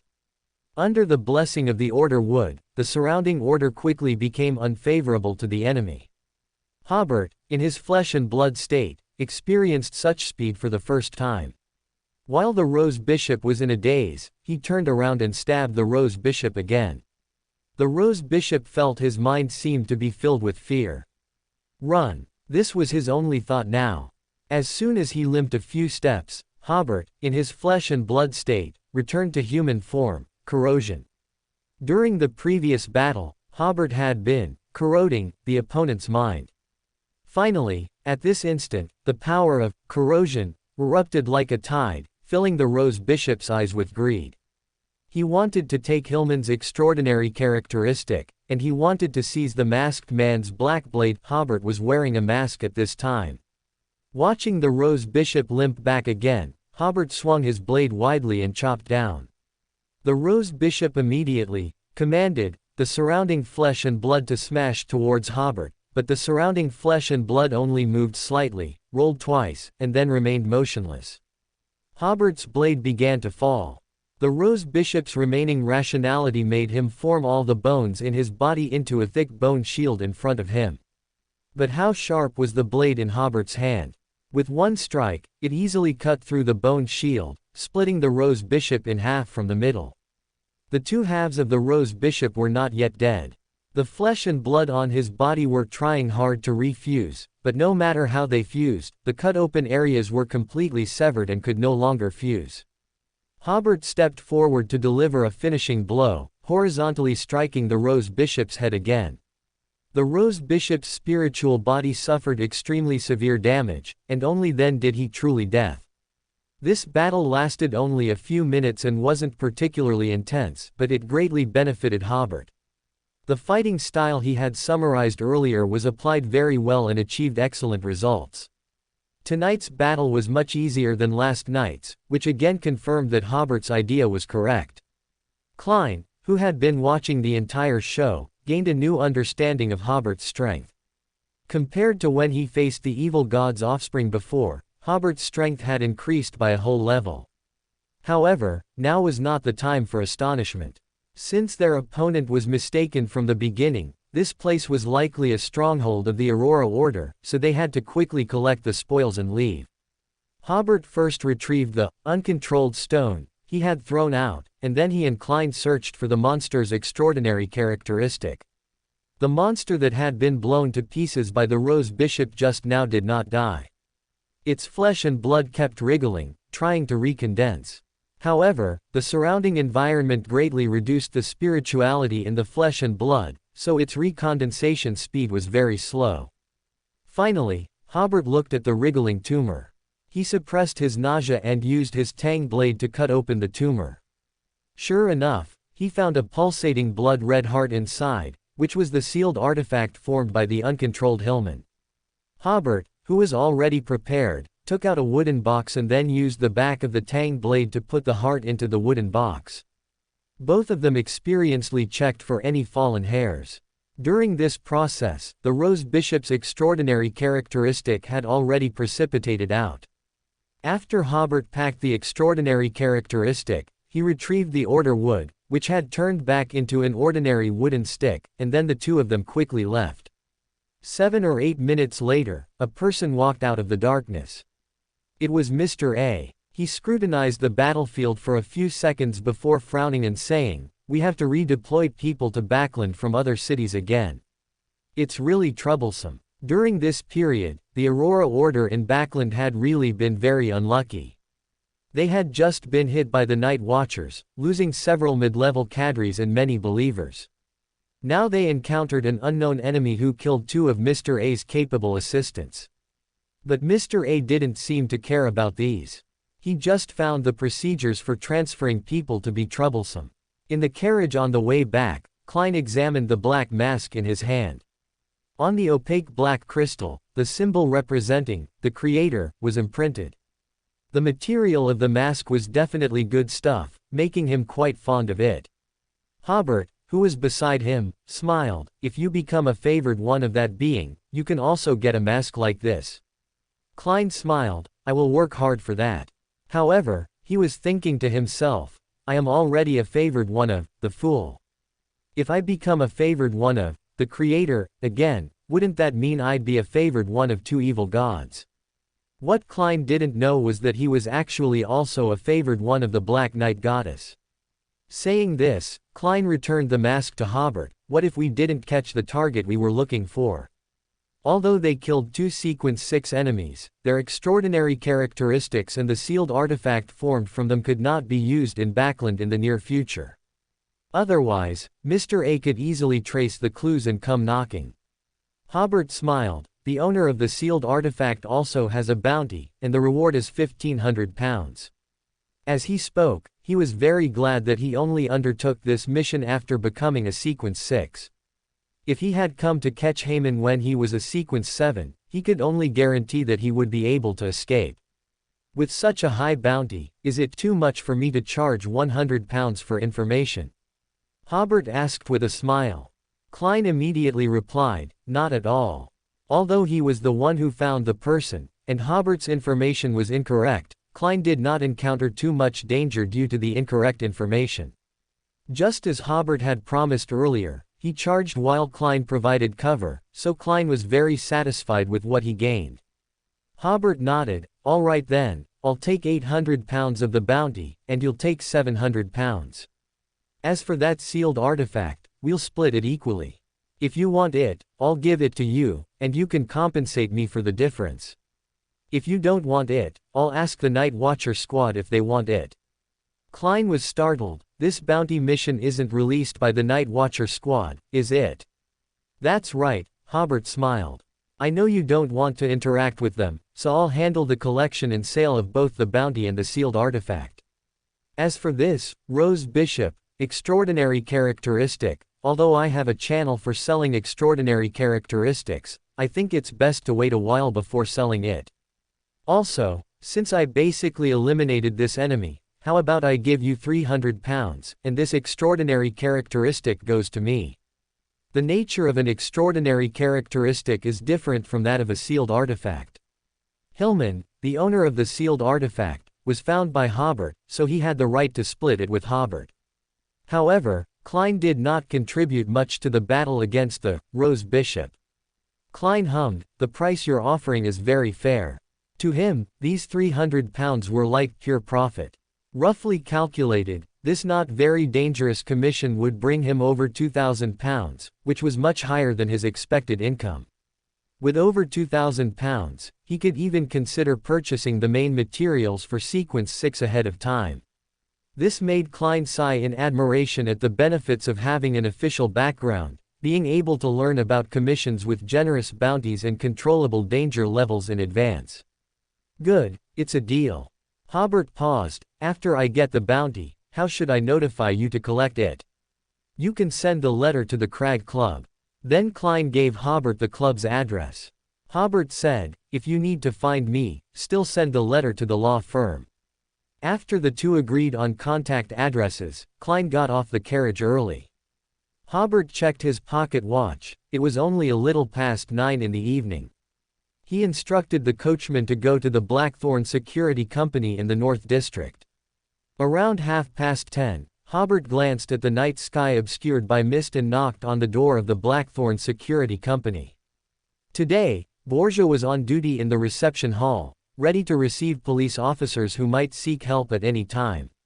Hobert told him he was there to collect a bounty, so Borgia led him to the captain's office. Captain Thomas, a Beander of the Sleepless Pathway, currently had no family and spent essentially 20 hours a day at the Blackthorn Security Company. Hearing Hobert's purpose, Thomas's first reaction was, "You caught Heyman?" "No, I killed Hillman." Thomas scrutinized Hobert up and down. Hobert explained, "Hillman was in a very bad state, unable to even use many of the Rose Bishop's abilities, and I also had a companion." Thomas nodded. That made sense. He knew Hobert had already advanced to Sequence 7, but he also knew that from Sequence 7 onwards, a large amount of acting would be required to digest the potion. He didn't think Hobert could advance to Sequence 6 so quickly. Hobert took out a wooden box, inside which a beating heart still pulsed, as if possessing strong vitality. "I believe you should be able to confirm through divination that this is the sealed artifact left by Hillman. Besides the bounty, how much are you willing to pay for this sealed artifact?" Hobert didn't even bother to look at the sealed artifact's abilities, it was too disgusting, and he didn't want it. Thomas smiled and asked, "What price do you intend to ask?" I must remind you that you are an official member of the Night Watcher squad, and eliminating such extremists is what you should do." Hobert thought to himself, "All right, you're quite skilled at moral blackmail." However, he was prepared. "You are absolutely right, Captain Thomas. If I had killed Hillman myself, I would definitely hand over the sealed artifact to you for free, and I wouldn't even accept the bounty. But as I just said, I had a teammate. Hillman's whereabouts were entirely found by that teammate, who played a huge role in this commission. Precisely because I am an official member, my first thought was to sell the sealed artifact to the Night Watchers, but if the price is too low, my teammate also has the right to find another buyer."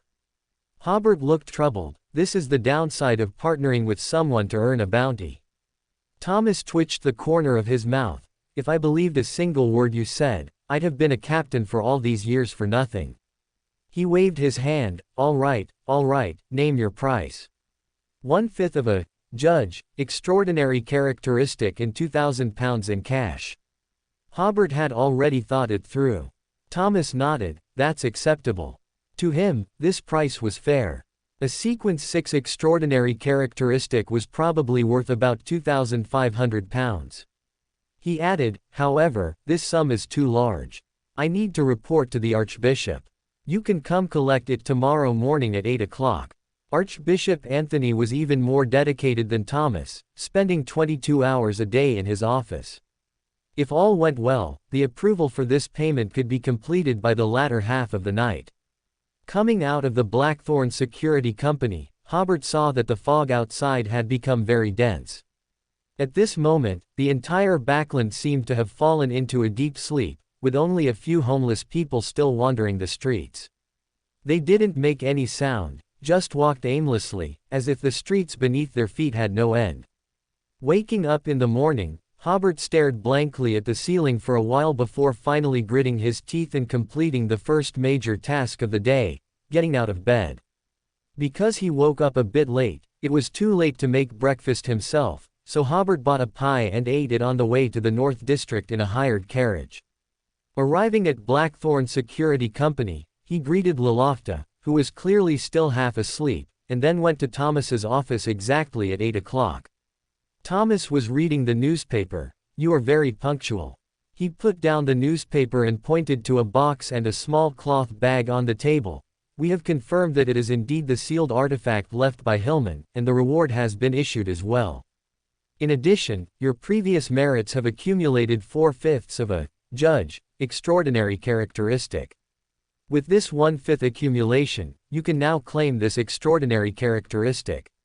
Hobert closed the door and first opened the wooden box, seeing a white cube inside that looked like it was made of crystal.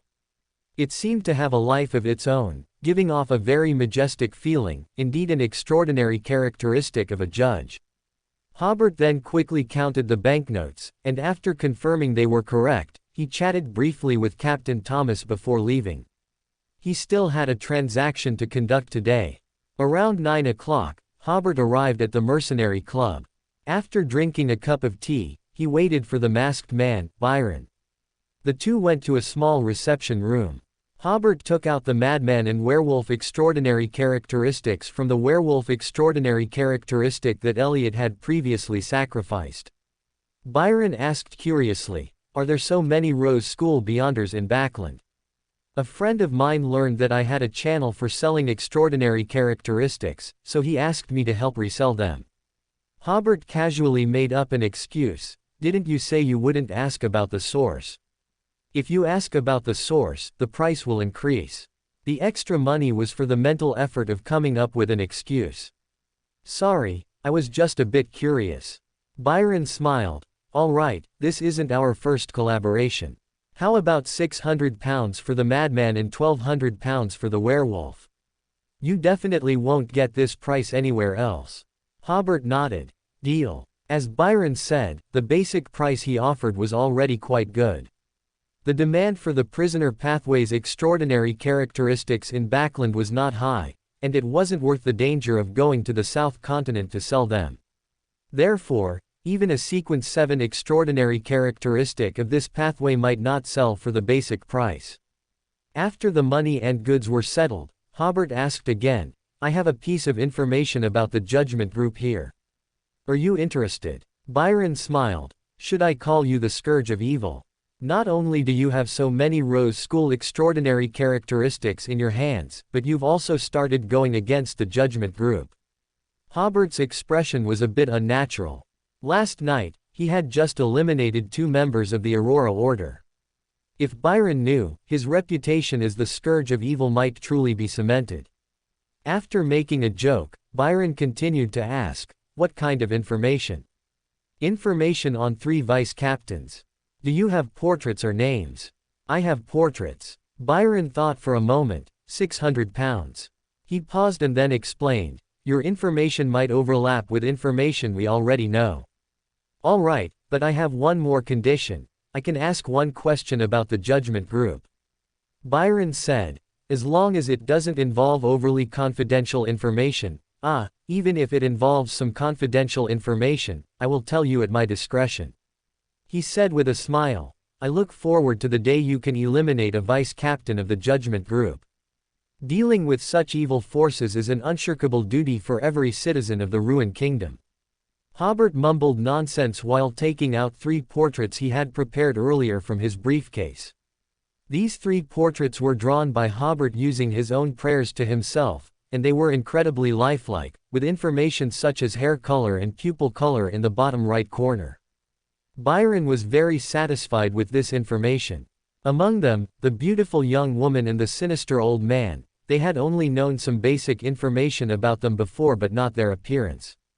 After Byron got the portraits and compared them with the previous basic information, he knew who they were. However, when he saw Gale's portrait, Byron frowned and asked, Are you sure this is a vice captain of the judgment group? Hobert replied very affirmatively, I am sure. That shouldn't be. Byron said, he should be a high-ranking cadre of the Intersea Mutual Aid Society. How can he also be a vice captain of the judgment group? Hobert followed Byron's words and asked, what kind of organization is the Intersea Mutual Aid Society? It's an extraordinary organization secretly supported by the Forsake Empire, mainly active in Johnai County and Winter County. Byron did not hide anything and answered Hobert's question casually. This answer also made Hobert a bit confused. Terrorist organizations are not scientific research institutions, did they also emphasize affiliation and mutual learning? Byron shook his head and did not continue to ponder this question.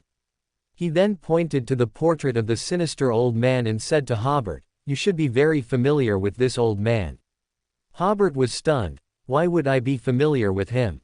Is this the question you wanted to ask as part of the condition you just proposed? Yes. In fact, Hobert had originally wanted to ask if the judgment group had a background with the Forsake Empire. However, Byron's previous words had already given Hobert the answer to that question. Regardless of what Gale's dual identity meant, his channels in the Intersea Mutual Aid Society might allow him to obtain the Beander Potion formula for a Sequence 5 Guardian of the Warrior pathway. Byron put away the 3 portraits while answering, I heard from a colleague that you recently completed a commission to eliminate 2 cultists' cadres. Those 2 cultists' cadres came from a cult organization called the Spiritual Cultivation Society. They have been looking for ways to steal others' spirituality to make themselves stronger, and therefore they have conducted many inhumane experiments. Hobert thought to himself, is their leader named Ding Chuncho, the old monster of the constellation? Byron continued, the leader of the Spiritual Cultivation Society is Stephen, the old man you drew. We also learned from the mercenaries who captured the Spiritual Cultivation Society's headquarters that Stephen is a vice captain of the Judgment Group. Suddenly, a line connected many clues in Hobert's mind. The Spiritual Cultivation Society was a cult secretly supported by the Fenaport Kingdom, and the founder of this cult was one of the core members of the Judgment Group. Then, it meant that the Judgment Group must also have received secret support from the Fenaport Kingdom, and it was even possible that the indistinct leader was a nobleman from the Fenaport Kingdom. If this speculation was true, it was not surprising that the leader had a high-level sealed artifact that made the information obtained through spiritual communication very vague. As for Gale's identity as a two-faced servant, it was also easy to understand. In the current international situation of the North Continent, the Fenaport Kingdom and the Forsake Empire, 2 non-contiguous countries, were allies. Therefore, the organizations they each supported, which aimed to disrupt the stability of the ruined kingdom, must have some business dealings or cooperation, and Gale should be the liaison officer between these 2 organizations. For a moment, Hobert understood many issues, but he did not intend to tell Byron about this information. It's not a good thing for a wild Beander with an official background to know too much information about countries destroying each other. Fortunately, I brought more money. Byron counted out another £600 and handed them to Hobert. After the intelligence transaction ended, the two of them each drank the tea in front of them, then shook hands and left. The gold pounds Hobert was carrying now made his briefcase bulge. The intelligence transaction just now, plus the extraordinary characteristic transactions of madman and werewolf, brought Hobert a total of £2,400. Adding the bounty received from Thomas and the proceeds from selling the sealed artifact, it totaled £3,500. Combined, this was already a huge sum. Hobert went to the bank again, withdrew about £7,000 in cash, plus the £510 previously used for reselling the hurricane axe, and nearly £100 of pocket money Hobert carried with him. When he placed all the gold pounds on the desk in his bedroom, Hobert couldn't help but swallow. The more than £13,000 in front of him was equivalent to about 40 million in the ad era. This was indeed a huge sum Hobert had never seen before. He admired it for a few minutes before finally looking away and, by offering it to himself, put £11,000 in cash and the judge's extraordinary characteristic into the country of disorder. Of the remaining more than £2,500, Hobert took out £300 and put them in his wallet, then packed the remaining £2,200 in a paper bag and placed it in his briefcase. Arriving on the first floor, Hobert first wrote a letter, informing Klein to come and collect the bounty before 5 o'clock this afternoon or after 8 o'clock tomorrow. Then he simply found a hansom cab and sent the letter to Crag Club, so the letter could be delivered in about an hour. At noon, Hobert treated Furs to a delicious barbecue, and in the afternoon he went to work at the office, while Furs continued to go back to brainstorming new books. As soon as he arrived at the office, Jessica delivered a letter from Mr. Dickos, stating that the 2 water pumps were completed and ready for pickup at any time. Hobert sighed. Today was truly a trading day. The amount of transactions he completed in one day had already reached thousands of pounds. He locked the office door and prayed to himself. Great the Creator, please inform Apton to go to Rui Machinery Company to pick up the goods, store them in a warehouse, and offer them as a sacrifice tomorrow morning. Hobert had already informed Dickos that Rui Machinery Company would not disclose any information about Hobert, so there was no need to worry about Apton learning Hobert's specific information during the transaction. Entering the country of disorder, Hobert couldn't help but admire the gold pounds on the stone platform for a few seconds, and then he cast his mosaic prayer image into Apton's star. Then Hobert informed Elliot to prepare for the sacrifice tomorrow morning. As Hobert was about to leave the country of disorder, he saw Raft's star light up again. This Baron was truly persistent, praying to the Creator again. Hobert ignored the prayer and left the country of disorder. Back in the real world, Hobert had just shifted his thoughts from the pile of gold pounds to his work when Klein arrived. Hobert estimated that Kay must have been waiting at the Crag Club and rushed over immediately after receiving the news. Jessica poured the guest a cup of black tea, then, at Hobert's signal, closed the office door. Hobert took out the paper bag from his briefcase and said, "You can get £700 from the bounty for this mission. That sealed artifact sold for £2,500, but since my channel was used, I'm charging a £100 commission, so you can get £1,200. Adding the £300 for the Rose Bishop's extraordinary characteristic that we agreed upon earlier, you can get a total of £2,200. After speaking, Hobert pushed the paper bag to Klein. After hearing this number, Klein, who had already made a rough guess, was still somewhat surprised. He thought to himself, no wonder my divination showed my hope was in Backland. Now it seems that the City of Hope really has many quick ways to make money. After Klein counted the money, he took out £200 from it and pushed it towards Hobert. I didn't play much of a role in last night's battle. Even if I only took £300, it would be very unfair. Hobert smiled and pushed the money back. If it weren't for your divination, I wouldn't have made this money at all. These £300 are considered your divination fee. Unlike the conflict with the Judgment Group members the night before, in Kelly's commission, she and Jessica also didn't play much of a role in the battle. But in yesterday's commission, Klein found the target's location, which was a very important role, and his contribution was worth £300. Of course, Hobert, who had already become a sequence 6, could have monopolized the Rose Bishop's extraordinary characteristic, and Klein would not have dared to object, but that would have been meaningless and made future cooperation difficult. It was better to be generous and offer a divination fee that would make Klein feel soft, and when Klein became a high sequence, today's generosity would turn into a favor. After dividing the bounty, Hobert added, "Your sister and brother will be coming to Backland this week to relax. I plan to take them to see the Russell Memorial Exhibition on Sunday." Klein's eyes narrowed. "It's not what you think." Hobert smiled. "You are only a sequence 8, it's not enough for me to threaten you with your family." He said, "I actually went to Tingen City before to help Elizabeth's father with a lawsuit. That's your sister's good friend Elizabeth. Later, we kept in touch through letters, and I learned about the recent situation of your family, which is why I asked them to come to Backland with Elizabeth. If you want to see them, you can go to the exhibition hall on Sunday morning." "Forget it." Klein took a deep breath. "Forget it." Hobert spread his hands. "The choice is yours." After seeing Klein off, Hobert handled a few urgent tasks before he had time to review last night's battle. Overall, Hobert was quite satisfied with his performance last night, and he also had his own ideas and tactics for battles between Sequence 6s. Then he began to think about how to act as a corrupted baron.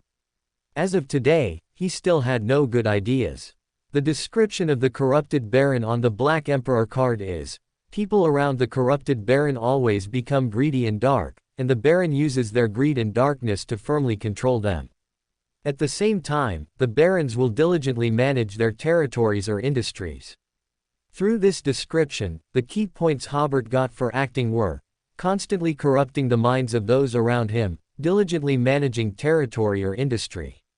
Hobert believed that the title, Baron, in Corrupted Baron, should have appeared in the fourth epic, which was a reminder to Beyonders that upon reaching Sequence 6 of the Black Emperor, they should have their own territory. This plays a crucial role in the digestion of the potion and future advancement. Of course, according to the description, it doesn't have to be a territory, it can also be owning one's own industry, but there must be a place where one's word is law. Hobert sighed. Whether it was corrupting the minds of those around him or owning territory or industry, it was difficult to do in Backland. It wasn't that he was unwilling to do so, but rather that practices like corrupting minds were too conspicuous in this metropolis and could easily bring him a lot of trouble. It seems it's time to leave Backland and develop in the South Continent, where there are the Creator believers, Hobert sighed inwardly. Chapter 265, The Second Bribe to the Creator.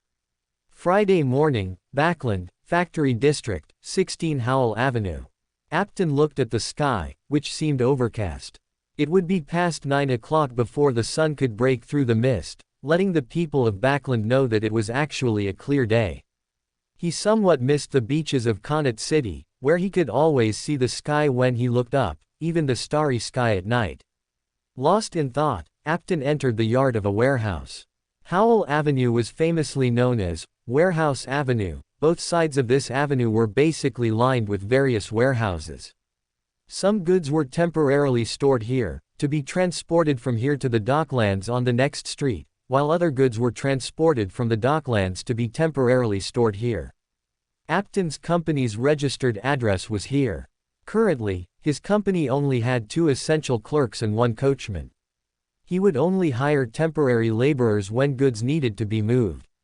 The clerk's office was not here. Apton looked around, confirmed that no one was following or paying attention to him, then pulled open the warehouse door, went inside, and immediately closed the door.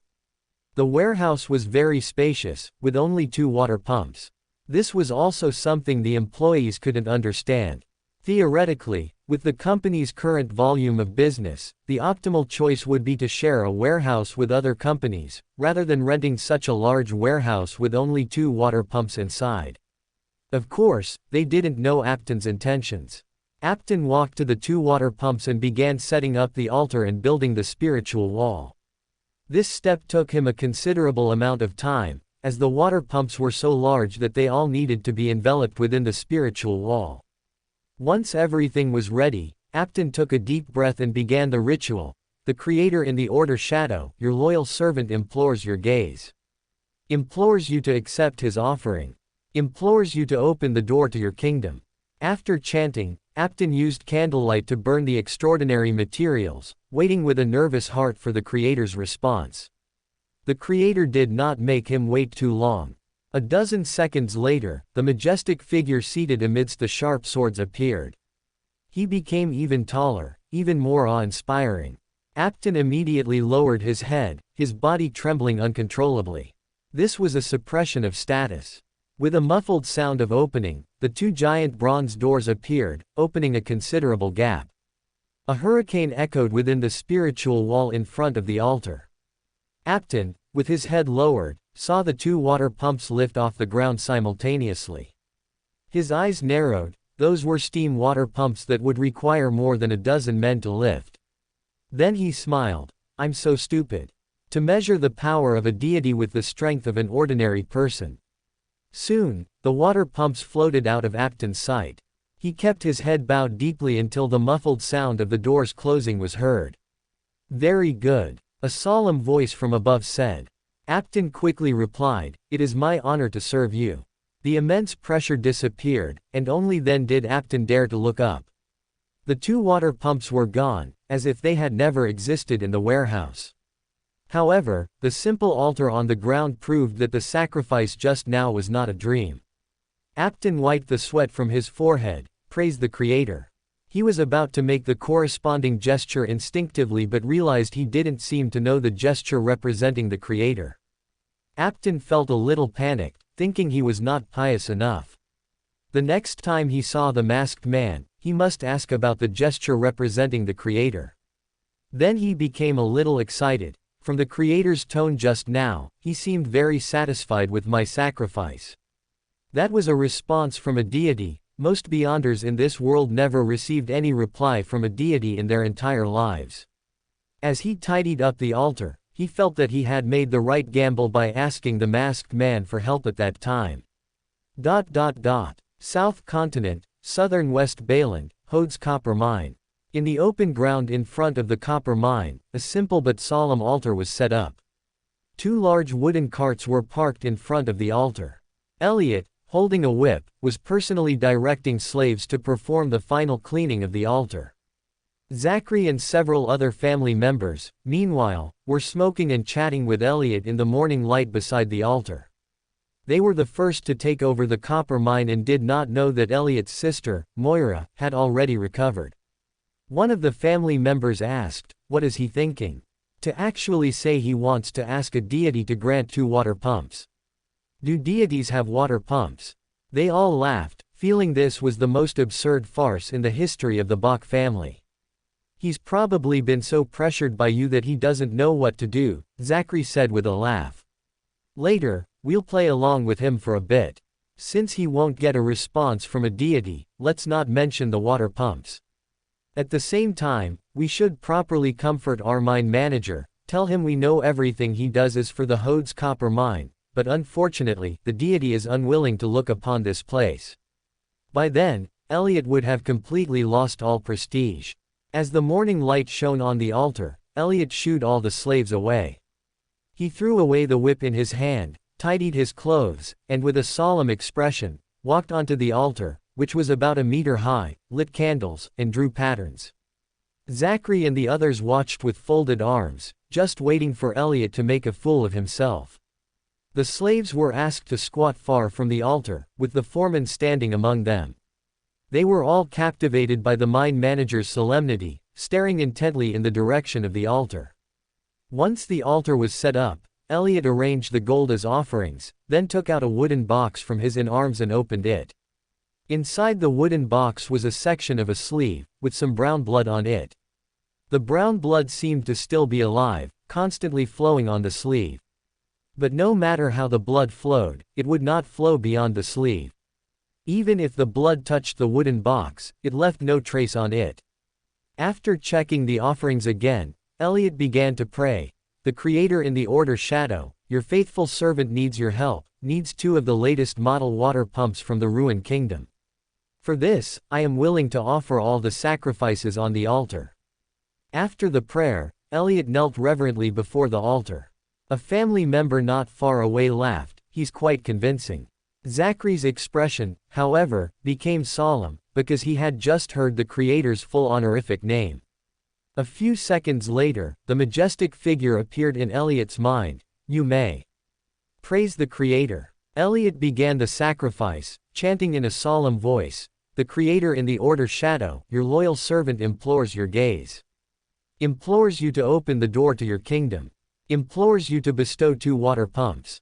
Although the sacrificial words included water pumps, which sounded a bit comical, Zachary and the others could no longer laugh. They felt that the altar had established a connection with a mysterious kingdom, and they felt a terrifying power descending. When the 2 giant bronze doors appeared, Zachary and the others involuntarily knelt down, lowering their heads. Although the foremen and slaves could not see the existence of the bronze doors, they could feel the powerful oppressive force, which made them prostrate on the ground, not daring to move. In midair, a several-ton water pump slowly descended from the giant door in midair, landing on one of the large wooden carts. Then came another water pump. Elliot looked at the 2 brand new water pumps in front of the altar and said loudly, "Thank you for your generous gift." He said this for Zachary and the others to hear. A strong wind swept across the altar, carrying the gold and wooden boxes into the bronze doors. The strong wind disappeared, and the bronze doors also disappeared. Then the majestic figure from within the sword appeared in midair. For Zachary and the others, the oppressive force brought by this figure was even greater. They trembled unconsciously on the ground, their hearts completely filled with fear and surprise. The God has truly descended. Everything they witnessed today only appeared in legends, only in fragmented records. We never expected the God's might to be so powerful. We never expected the God to be omnipotent, and there really are water pumps. The majestic figure said in a solemn voice, "Treat them as people." Then the immense pressure disappeared. If it weren't for the 2 brand new water pumps, Zachary and the others, along with the foremen and slaves, would surely have thought that their recent experience was a dream. Zachary and the others' eyes were filled with solemnity, and they no longer dared to show any disrespect to Elliot. The foreman kowtowed repeatedly to Elliot, shouting respectful local dialect terms. The slaves looked at Elliot as if they saw boundless holiness and power. At this moment, Elliot was ecstatic. First, he felt that the briber's potion had been completely digested. Furthermore, this was the Creator's first command, and he fully understood that the creators, them, referred to the slaves. But then he felt a bit strange. Why should slaves be treated as people? This was not because Elliot lacked an awareness of human rights, but because in this colonial era, in this era when the North Continent brutally and bloodily plundered the South Continent, slaves could not be equated with people. Whether it was due to becoming a prisoner of war or being captured by human traffickers, in short, the moment a person became a slave, he was no longer a person, but an animal with 2 legs, just like horses, cattle, and sheep. In this world without enlightened philosophers, the boundaries of many concepts were very vague. The moment Elliot asked that question internally, he almost slapped himself. How could he question the Creator's command? Regardless of whether he understood it or not, he just had to execute it. Then he recalled having read in ancient texts that the Black Emperor would often propose concepts that went against common sense, and gradually make these unconventional concepts deeply ingrained in people's hearts. Today, the Creator's command was very likely doing something similar. Elliot felt his blood surge. It's because I gained the Creator's trust that I am qualified to spread the Creator's doctrine. Thinking of this, Elliot rose in excitement and saw Zachary and the others beside the altar bowing slightly to him, their faces full of respect. He praised the Creator in his heart again, then said to them, "These are the water pumps you wanted." One of the family members asked, "Why are the designs of these 2 water pumps so strange?" Everyone's gaze turned to him, and that family member quickly explained, I didn't mean anything else, I'm just curious." "Because these are the latest model of water pumps," Elliot said with a kind expression. A new problem arose. No one would know how to use the new model of water pump. Fortunately, the water pumps came with instruction manuals, but upon opening them, they were in ruinous. For decades, General Anthony's territory had been a colony of the Forsake Empire, and here, Forsac was the official language. Only the family member who had previously suggested buying water pumps from Ruin understood Runis, so Elliot assigned him the task of debugging and using the water pumps. He then ordered another family member to escort the other water pump to another copper mine. After giving these instructions, Elliot looked around from the altar, then pointed to an open space not far away and said, "Starting tomorrow, build houses there. Design 2 rows of connected beds in the houses, and have all the slaves live in the houses." Everyone was stunned, not understanding what Elliot was trying to do. Elliot then pointed to the slaves being punished in the distance and continued, "Take down the slaves hanging up there." Over by the horse stables and slave quarters, there were several tall wooden poles, with several slaves tied by their arms and hanging from them as punishment. They would usually hang for 3 days and 3 nights. If they died, they died. If they didn't, they went back to work. They would receive such punishment often for minor errors, such as making eye contact with the foreman or speaking without being commanded. Elliot said, "From now on, slaves can be punished, but they cannot be arbitrarily killed. Whether it's the foreman or you, if anyone again takes pleasure in torturing and killing slaves, I will severely punish him." The food standards for slaves must also be correspondingly raised. Give them coarse grains, no longer stale grains or wheat bran from a few years ago. Let them eat meat and fine grains once a week. Zachary quickly reminded, "If we do that, our costs will be much higher." Elliot gave him a cold glance, and Zachary lowered his head. "I'll get right to it." Elliot hummed in acknowledgement, sighing inwardly, "The taste of power truly is wonderful." Hobert in the country of disorder stared blankly at the gold in front of him for a while. Just now, he had seen the slaves hanging from the tall poles, and the slaves in the distance by the altar, only covered by ragged coarse cloth, which had moved him to tell Elliot to treat them as people. Hobert did not continue to ponder this question. He only had this much ability now and would not do anything beyond his capacity. There was nothing good to look at with the gold. As for the weight, he believed Elliot would not dare to play tricks with it. Hobert turned his gaze to the wooden box. Using the authority of the country of disorder, he knew this was a sealed artifact left by a sequence 6 living corpse of the prisoner pathway. Holding this sleeve stained with brown blood in his palm, Hobert learned its abilities. The wearer's body will become as hard as steel. It can resist some magical attacks, movements will become very swift, and some ice-based spells can be used. Hobert was stunned. This sealed artifact just happened to make up for his weakness of not having strong defenses. Unfortunately, its negative effects were a bit significant. In the country of disorder, Hobert, sitting on the Iron Throne, looked at the sealed artifact in his hand. Its negative effect was, after the holder wears it for a cumulative hour, he will be cursed and turn into a werewolf during the full moon, losing all his sanity and attacking every human he encounters. After the holder wears it continuously for 10 minutes, he will involuntarily believe in the Desire Mother Tree. Even if he does not wear it continuously for 10 minutes, wearing it 10 times cumulatively will also cause him to involuntarily believe in the Desire Mother Tree. Hiss. Hobert took a deep breath. The ability of this sealed artifact was wonderful, and it was what he needed most at the moment, but the negative effects were also quite terrifying. Whether it was turning into a werewolf or believing in the Desire Mother Tree, Hobert was unwilling to accept either. So he waved his hand, gathering surging power of order to wrap the sealed artifact. The brown blood on his sleeve immediately trembled, accelerating its flow as if trying to escape the surging power of order. After being sealed by the country of disorder, Hobert re-examined the negative effects of the sealed artifact. The original curse, which would turn the holder into a werewolf on the full moon after a cumulative hour of wear, now became, if the wearing time exceeds 2 hours, he will be cursed and turn into a werewolf during the full moon. This was a completely different matter. If the wearing time each time did not exceed 2 hours, he would not be cursed. However, to Hobert's surprise, the negative effect regarding the Desire Mother Tree remained unchanged. Hobert frowned. Thinking that he might only be able to use the country of disorder to seal the related negative effects of the Desire Mother Tree, one of the old ones, after he became a demigod or even an angel. This was different from when he shattered the werewolf's extraordinary characteristic before. That time, at most, the Desire Mother Tree had exerted an influence on the extraordinary characteristic, whereas this time it was a negative effect directly related to the Desire Mother Tree.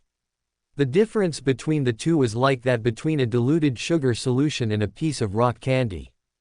Hobert could use the power of the country of disorder to shatter the Desire Mother Tree's influence on an extraordinary characteristic, but that was completely different from a negative effect directly pointing to the Desire Mother Tree. There was no other way, he could only shatter this sealed artifact into an extraordinary characteristic. At least if it became an extraordinary characteristic, he could still sell it. In its sealed artifact state, it would be difficult to even dispose of it. However, Hobert decided to keep the recondensed extraordinary characteristic for now, to see if he could find an artisan skilled in making magical items. For him now, the ability of the living corpse could make up for his shortcomings. Of course, making a magical item from the Dawn Knight's extraordinary characteristic, which he had acquired some time ago, should also yield good abilities. But it was highly likely that the Dawn Sword and Dawn Armor would be difficult to obtain together. What Hobert needed now was defensive power, so the abilities retained when making a magical item from the living corpse's extraordinary characteristic would better meet Hobert's needs. Hobert reached out and summoned a surge of chaos power. The sleeve trembled violently, quickly turning into fragments, leaving only a mass of brown blood, which then began to thin out. Hobert suddenly discovered that there seemed to be something in the blood that was difficult to shatter with chaos power. The feeling was like a grain of sand in rice, or a splinter of bone in meat. He casually summoned a rock from the country of disorder. It was a piece of granite, looking as if it were composed of colorful grains of sand. Although it originated from the country of disorder, it was just an ordinary stone, without any extraordinary effects. Hobert picked out the hard thing from the brown blood and attached it to the stone. The stone immediately turned a mix of red and green, and its texture also changed significantly, becoming a piece of red and green jade twisted together. Using the high rank of the country of disorder, Hobert immediately sensed that as long as he held this jade stone, he could bless enemies, making them sincerely believe in the Desire Mother Tree. It could be used twice. Blessing. Hobert thought to himself, this is the most malicious curse. He decided that he would only use the ability of this jade stone on truly malicious enemies, as this would be a more severe punishment than simply killing them. Then Hobert named the item in his hand, Cursed Jade Stone, and placed it next to the evil god's descendant's umbilical cord on the stone table. At this moment, the mass of brown blood had almost turned into a cluster of light points. Hobert then wrapped them with power of order, accelerating the condensation speed. Because he planned to make it into a magical item, Hobert did not let this extraordinary characteristic split. Instead, he gathered them together, and ultimately only one extraordinary characteristic would form, but it would contain the extraordinary power of the prisoner pathway from sequence 9 to sequence 6. After Hobert became a sequence 6, the speed of both shattering and condensing extraordinary characteristics increased significantly. Wrapped in power of order, this extraordinary characteristic could recondense in about 1 or 2 hours. Previously, this process would have taken at least 20 hours. Returning to the real world, Hobert stood by the window, staring blankly at the street scene for a while. Elliot had completed his second bribe. Once his story with the creator spread within the family, the Bach family would be a Beander family with sufficient goodwill towards the creator. Just wait a little longer, Hobert thought to himself. When Elliot had other things to ask of him, he would then mention that he had a dependent who was going to the South Continent for training and ask the Bach family to provide assistance. Hobert took a deep breath, picked up the prepared new cotton cloth, and carefully wiped his tang dao. He had used it to cut such disgusting things the night before last and hadn't had time to properly clean it since. Wrapping the tang dao again with order wood, disguising it as a cane, Hobert put on his coat, called a taxi carriage, went to the office to pick up Jessica, and the two of them went together to Viscount Glaine's mansion to attend the Justice League meeting. As Audrey had said in her letter, she had also introduced a new member, Count Wolf's youngest daughter, Kalati. A very dignified and elegant young lady, with good looks, figure, and attire, but next to Audrey, she could only be a green leaf. Just like when Count Vincent's youngest son, Karl, joined last time, in an undisturbed room, Hobert used the psychological spoon to plant a psychological suggestion in Jessica and Kalati, making them keep the secret of the Justice League. After the initiation ceremony ended, Kalati sat behind Audrey, and Jessica sat behind Hobert. When all the members had arrived, Hobert glanced at Karl, whose cheeks were swollen. "Let's begin." A minute before Hobert announced the start of the gathering, Audrey quietly asked her good friend Kalati, "Do you still remember what Hobert told you in the room?" "I don't remember," Kalati said. "I only remember the intoxicating smell of burning herbs, and then I became dazed. By the time I came to my senses, Mr. Hobert said it was enough." Audrey smiled faintly, curious about what Hobert had actually done. Did it really work? Immediately after, she began to observe the other members from the perspective of a spectator. After becoming a mind reader, Audrey's observational skills had greatly improved, allowing her to glean a lot of information from others' expressions, as well as details in their clothing or actions. She saw that Viscount Glaine seemed a bit troubled, apparently preparing to seek some advice during the upcoming gathering. She saw a hint of fear in Karl's eyes, and he dared not look at Hobert. He also had injuries on his face. Did Hobert beat him like that? She saw that Furza's smile was more confident than before, but her lazy demeanor remained unchanged. She saw Hugh talking with Hobert. Hugh's subtle expressions and movements indicated that she trusted Hobert very much, even showing a slight dependence on him. She saw that the new member Hobert brought seemed to admire Hobert, which was evident in her eyes, but the new member was very wary of everyone else. Audrey was very satisfied with the improvement in her observational skills. Finally, she looked at Hobert, who was seated at the head. He still liked to wear a trench coat, his smile was still very infectious, and his movements and posture all showed his confidence. Wait a minute. Audrey suddenly realized why some of Hobert's habitual movements were so similar to Mr. Emperor. Although Mr. Emperor preferred wearing a shirt and gave a more rigorous impression than Hobert, Audrey recalled that the first time she met Hobert, he was also wearing a shirt. At that time, the feeling he gave was very similar to Mr. Emperor. The more she thought about it, the more Audrey noticed the similarities between Hobert and Mr. Emperor, such as their extensive knowledge and their ability to inspire trust. Audrey superimposed the two figures, and they were practically the same person. Audrey was somewhat surprised by this thought, almost losing her spectator state. At this moment, Audrey had a strong hunch that Hobert was Mr. Emperor. She also thought that Hobert was Brigadier General Christine's eldest son, so he could naturally join the mercenary club and access relevant channels and information, which meant that all previous investigation directions were error.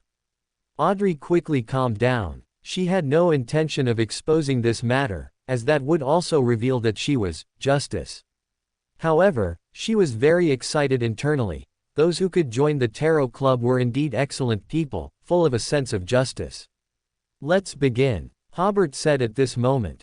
He glanced at Audrey, noticing she seemed a little off, but he didn't think too much about it. Hobert had also considered that his long-standing disguise might be seen through by Audrey, as this was the area spectators excelled in. But what he hadn't expected was to be seen through now. Hobert smiled and said, "I reiterate once again, you must keep the secrets of the Justice League. As for the consequences of not keeping them secret, I suggest you consult Mr. Karl." Everyone was stunned. The attending members had long been curious about the injuries on Karl's face, but this might involve privacy, so it was not appropriate to ask. With Hobert's words, everyone looked at Karl. "I swear, I had no intention of actively leaking secrets," Karl quickly explained. "After I got the Beander potion formula and main ingredients, I went to my father for confirmation." He said with a wry smile, my father asked me where the formula and main ingredients came from. Just as I was about to speak, I don't know why, but I raised my hand and started slapping myself, and I couldn't stop. Hobert smiled and said, "You must have been about to answer, Justice League, right?" Carl gave an unnatural smile. My father has always been very authoritative, and it's hard to lie in front of him. This made the new members, Jessica and Kalati, both surprised and worried, but Audrey nodded with a sense of security. This is what a mysterious organization should be like. Brilliant, however, asked strangely, "Didn't you take the Beander potion a long time ago? Why are the injuries on your face still there?" Carl's previous smile pulled at his injuries. He covered his cheek and replied, "When I was leaving, my older brother asked me where I was going, so." He sighed. My older brother is also very authoritative, and it's also hard to lie in front of him. Furs was even more curious. "Did you tell him you were coming to a Justice League gathering?" Carl shook his head. "No, the slaps were too hard, I couldn't speak at all." Everyone wanted to laugh but felt it was inappropriate. Furs then asked, "Then your older brother didn't come with you, or send someone to follow you?" Carl honestly replied, "He was going to come with me, but father called him back. Father also told me to seize the opportunity before me." Hobert glanced at Brilliant. The young Viscount immediately understood Hobert's meaning, opened his pocket watch to check, and then shook his head. The gathering was not being monitored at this moment. In other words, Carl's father regarded Carl's current experience as a child's extraordinary encounter. After all, in the Ruined Kingdom, even an earl would find it very difficult to obtain the main ingredients for the arbitrator sequence. And in Backland, there were at least 80, if not 100, Beander secret gatherings. Before Carl encountered life-threatening danger, Earl Vincent obviously had no intention of interfering. Hobert said to Carl, "Fortunately, you didn't intend to actively betray the Justice League, otherwise you would surely regret that decision." Carl quickly said, "Of course, I wouldn't betray everyone." Jessica, sitting behind Hobert, asked, "We will inevitably mention the Justice League to friends. How can we avoid having the same experience as this gentleman?" Hobert evaluated in his mind. A lot of progress. Through Carl's description, she found a loophole that could be used to avoid an experience like Carl's. "You can just use that organization, or that gathering, instead," Hobert said.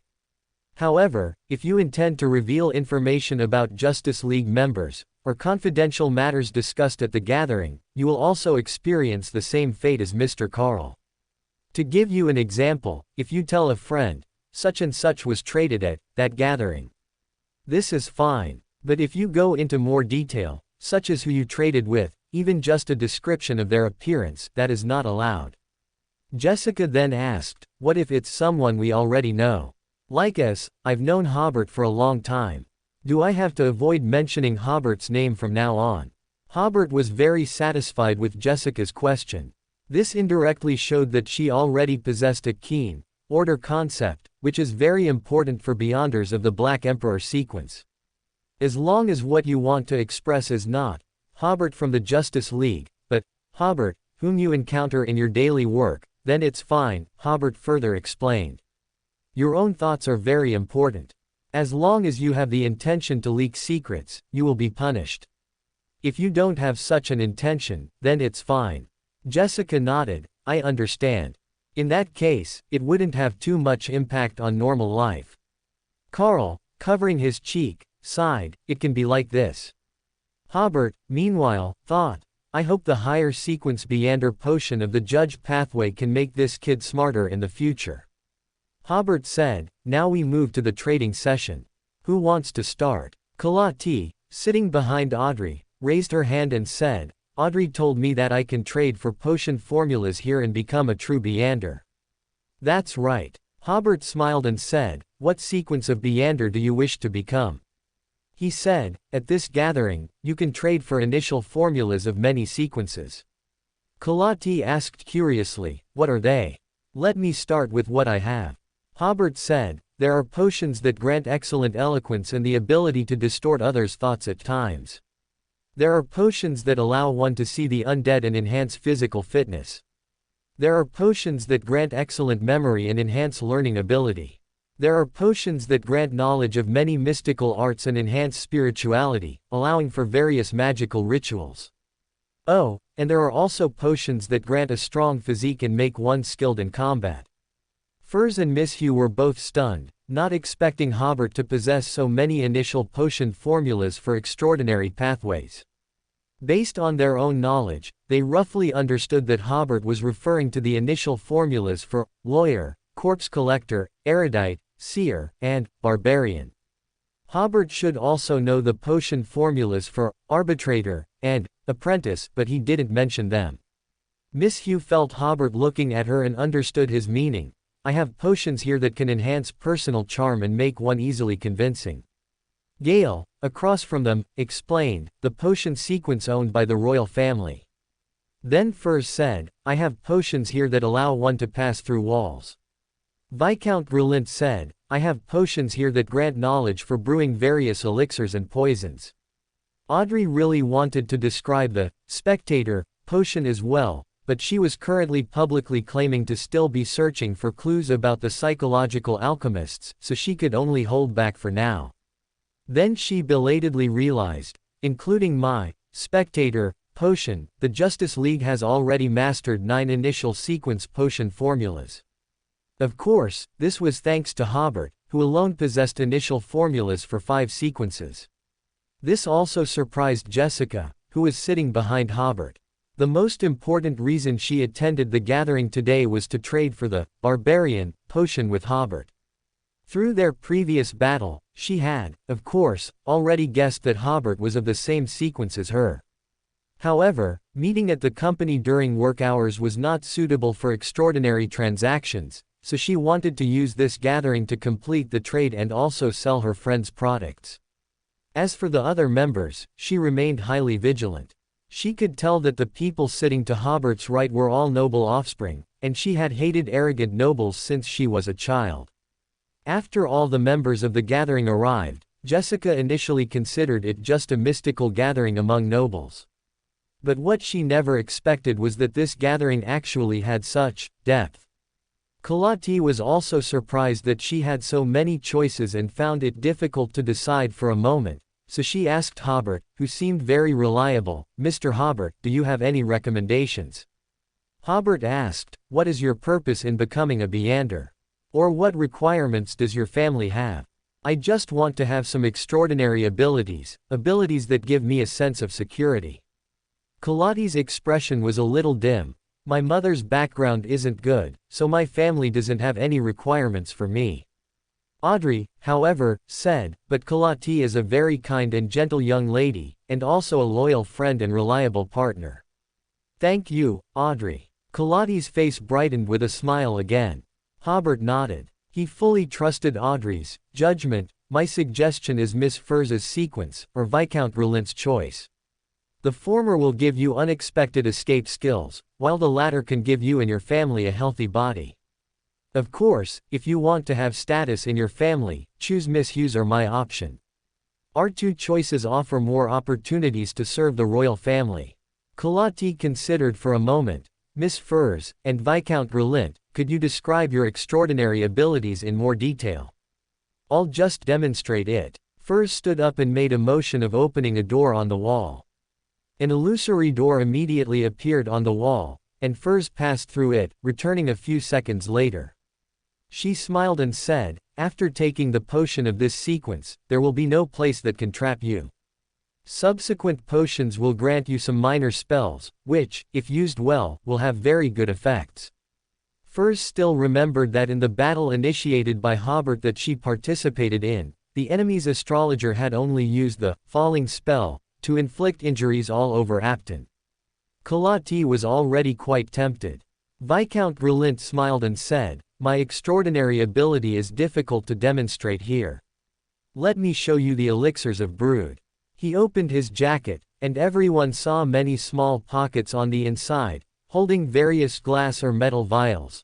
This one stops bleeding quickly, this one quickly cures colds, this one quickly cures diarrhea, this one quickly cures coughs, this is a special tranquilizer, and this temporarily enhances one's spirituality.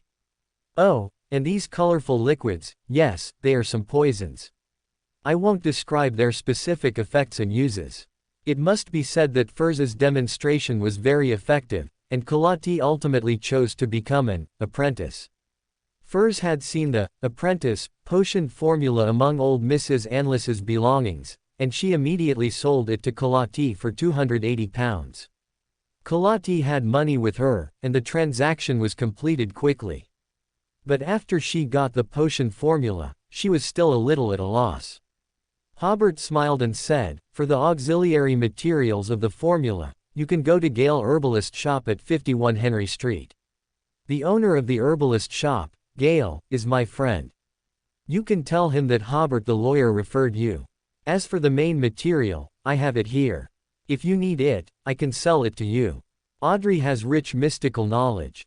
After you gather all the materials, you can brew the potion under her guidance." Hobert's main material for apprentice was obtained by decomposing the extraordinary characteristic of the Tamara family's astrologer. It had been gathering dust in the country of disorder, and now he finally found an opportunity to sell it. Audrey nodded reservedly, gladly. Kalati breathed a sigh of relief. As Audrey said, "You are a thoughtful and reliable gentleman. I am willing to purchase your main material. How much does it cost?" Hobert said, "The basic price is £300. However, I don't have it with me, I can give it to you tomorrow." This price was within Kalati's acceptable range. Deal. After Kalati's transaction ended, Miss Hughes said, "I hope to obtain the Inquisitor potion formula." "I have it here." Hobert said, "It's also the basic price, £800, and I also have the main material for Inquisitor. However, I suggest you wait a bit before purchasing. Perhaps you have other channels to obtain a cheaper potion formula. Then you might only need the main material, or you might have obtained the main material and only need the formula." Miss Hugh nodded, understanding Hobert's meaning. The other channels, of course, referred to the masked man. Furz then said, "I need the astrologer potion formula, or related clues." "I have it here," Hobert said. Everyone looked at Hobert. How many potion formulas and main materials did he actually have? Hobert, however, smiled helplessly. The original intention of forming the Justice League was to gain access to noble channels, but now it had turned into a place for him to fence stolen goods. Hobert now has many extraordinary characteristics, and whenever he has time, he disassembles them, preparing to sell them separately for money. Currently, the only ones he hasn't disassembled are the Gatekeeper extraordinary characteristic obtained near the ancient death god's corpse, and the living corpse extraordinary characteristic, which might have already condensed by now.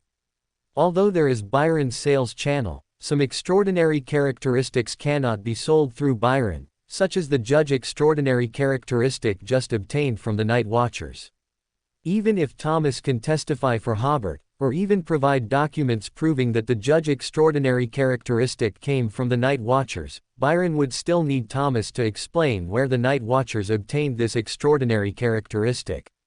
The Judge is already a Sequence 6 extraordinary characteristic, and as the royal family's hounds, they would never allow it to be traded on the market. They would investigate thoroughly to find the source of the extraordinary characteristic. Not only extraordinary characteristics of the Judge pathway, but also those of the Black Emperor pathway are not suitable for sale through Byron. Additionally, Hobert knows that Byron is from Military Intelligence Section 9, so he doesn't dare to ask him to sell the Rose Bishop extraordinary characteristic just seized from the Aurora Order. After all, the Aurora Order currently cooperates with the royal family and the military loyal to the royal family. Who knows if Byron has any connection with the Aurora Order? He could sell the spoils obtained from the Judgment Group to Byron, but Hobert plans to wait a while before doing so, and the transactions must be conducted in batches. Although Hobert can be a bit reckless in combat, he is usually quite cautious. It's always better to be careful. What Hobert didn't expect was that some extraordinary characteristics that were not suitable for sale through Byron could be sold through the Justice League. And he could sell them with confidence, as neither the Aurora Order, the Judgment Group, nor the Tamara family could effectively monitor nobles who had Beyonder bodyguards or were Beyonders themselves. Of course, Hobert's bottom line is not to sell extraordinary characteristics of the secret supplicant and prisoner pathways to members. Nevertheless, Hobert found that the Justice League would be a good channel for selling stolen goods, especially after all members become Beyonders. They will also attend other gatherings or meet the needs of family members, expanding the channels for selling stolen goods. Hobert smiled at Furs and said, "Like Zio, I suggest you remain a magician for a while longer. I have the astrologer potion formula and main ingredients here. If you need them, the transaction can be completed quickly." Furs smiled and nodded, "Okay."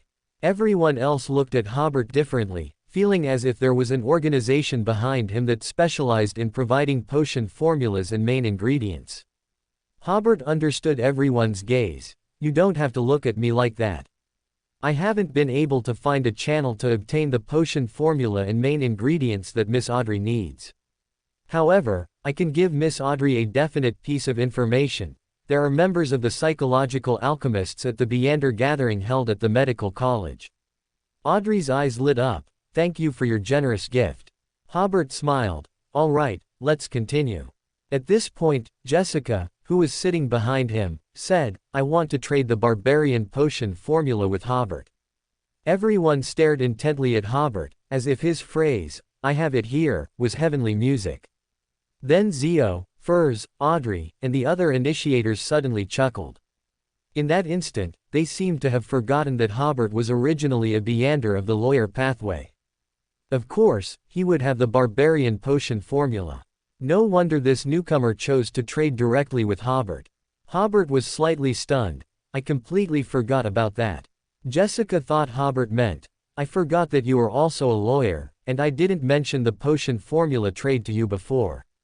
But Hobert's meaning was, "In my impression, you should have traded the barbarian potion formula with K.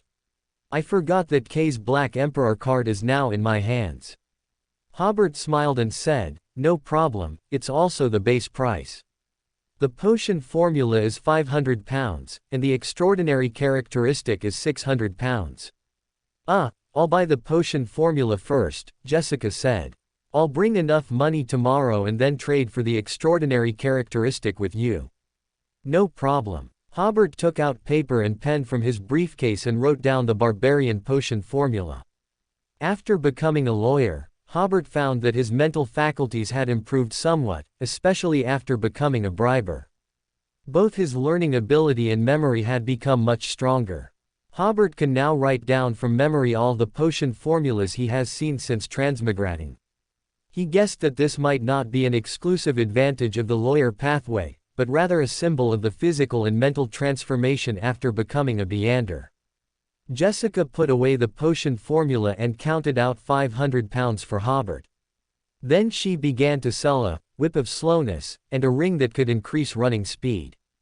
Zio and Furs were clearly both very interested in the whip of slowness. With their current funds, they could afford it, but it was too expensive for them, so they ultimately gave up on the idea of trading. However, Zio spent £60 to buy the ring that could increase running speed. Audrey and Viscount Glaint also showed some interest in the whip of slowness, but they realized that they didn't need to fight others and wouldn't use the whip of slowness, so they didn't initiate a trade. However, they all generally understood why Hobert introduced Jessica to the club. Even though they had just entered the Beyonder world, they knew the scarcity of artisans. Clearly, Jessica had an artisan behind her. Carl, sitting behind Viscount Glaint, was very interested in the whip of slowness, and eventually spent £480 to complete the transaction.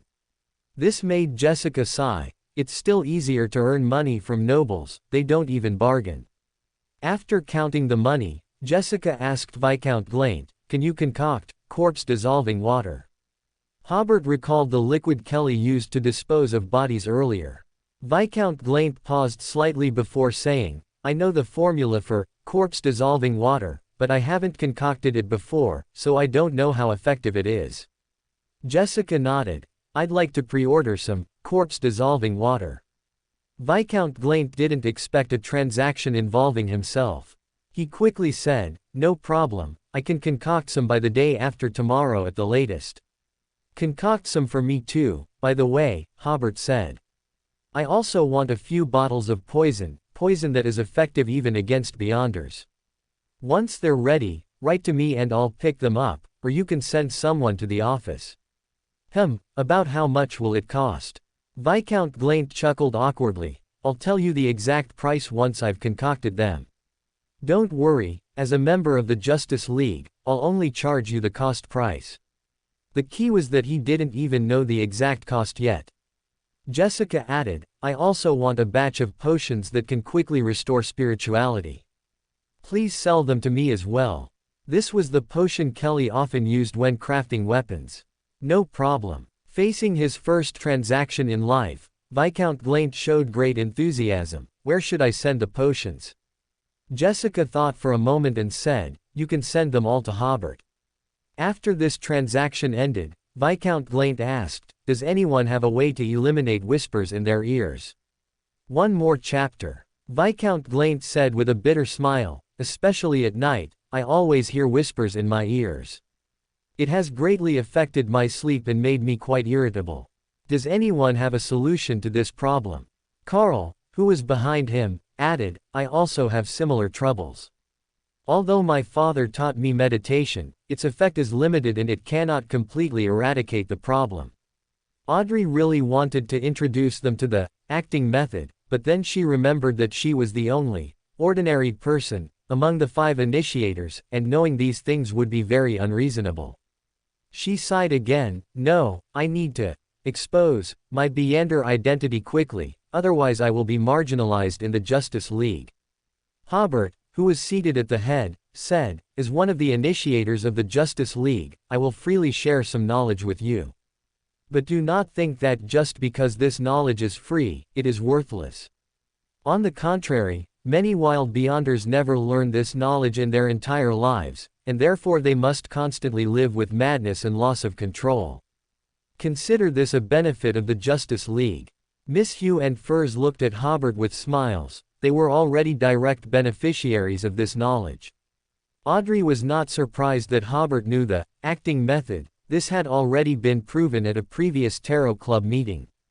Wait, she suddenly realized that Hobert's elder friend knew Emperor Rosal, and he had just sacrificed a complete extraordinary characteristic pathway to the Fool. At that time, Audrey was very surprised by Emperor Rosal's abilities and channels, and now she suddenly had a feeling of, a master is by my side. Brulint and Carl, on the other hand, looked at Hobert, listening intently to his every word. "Take Viscount Glaint, for example, you need to be a true pharmacist," Hobert reminded him. Brulint was stunned. "What do you mean?" "In the process of being a pharmacist, you will grasp some of the true meaning of a pharmacist. When you grasp the core of it and form your own principles, acting according to these principles will naturally make the whispers disappear." Brulint seemed to understand something. "Is the name of the potion the key?" "I prefer to call it the key to reconciling with the extraordinary characteristic within your body," Hobert said with a smile. "I understand," Brulint said with a relaxed smile. "I will open a clinic and become a true pharmacist." Carl then asked, "What about me? Do I also need a clinic?" Hobert thought to himself, "You'd best find your brain first, it might have been slapped away by yourself this morning." He said, "Regarding this, you should consult Miss Hugh." He then reminded Brulint, "If your medical skills are too superb, official Beyonders might arrest you as a wild Beyonder." How about this? Since you are a follower of the goddess, I will introduce you to a Beyonder from the Church of the Night Goddess, and you can register with them." Brulint nodded. "Okay, thank you for your explanation and introduction. If you have any needs for potions in the future, they will all be free." Hobert thought to himself, "Then start with a few tons of quickly clotting potions. Viscount, you don't really understand the lower limits of human nature." He said, "If I use it myself, it's free. If I have other needs for bulk use, you can give me a discount." Brulint said, "Oh, okay." Carl, with a thirst for knowledge, looked at Miss Hugh. Miss Hugh smiled. "I think this information is worth at least £100. She did not have as many channels or as much strength as Hobert, so of course, she couldn't imitate his generosity. Carl immediately counted the money. The smile on Miss Hugh's face froze. Why did it feel like going out to buy something, bargaining fiercely, preparing to haggle for 300 rounds, only for the other party to agree immediately? After receiving Carl's money, Miss Hugh cleared her throat, try to make fair and just rulings. If one party does not respect your ruling, you can consider physical persuasion. Carl was stunned. Is that all? Miss Hugh retorted, do you think making a fair ruling is a simple matter?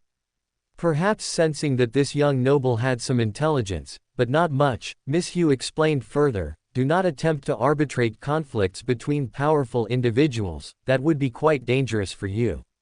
Carl then said, while pondering, thank you for your answer. Hobert reminded them, this also belongs to the secrets of the Justice League. Do not try to share it with your family. Carl said, oh. Audrey, seeing that the acting method, popularization work was finished, then said, everyone, I have two matters. The first matter is about Hobert. Hobert was surprised, what is it? Everyone should have read the newspapers, Audrey began slowly. Last week, Hobert sought justice for some ladies in Backland, but many newspapers took the opportunity to smear Hobert. So, I propose that we each use our own channels to help Hobert establish his righteous image. We don't need to argue with them, we just subtly tell them about Hobert's righteous actions and inform them that they have been deceived by some malicious media.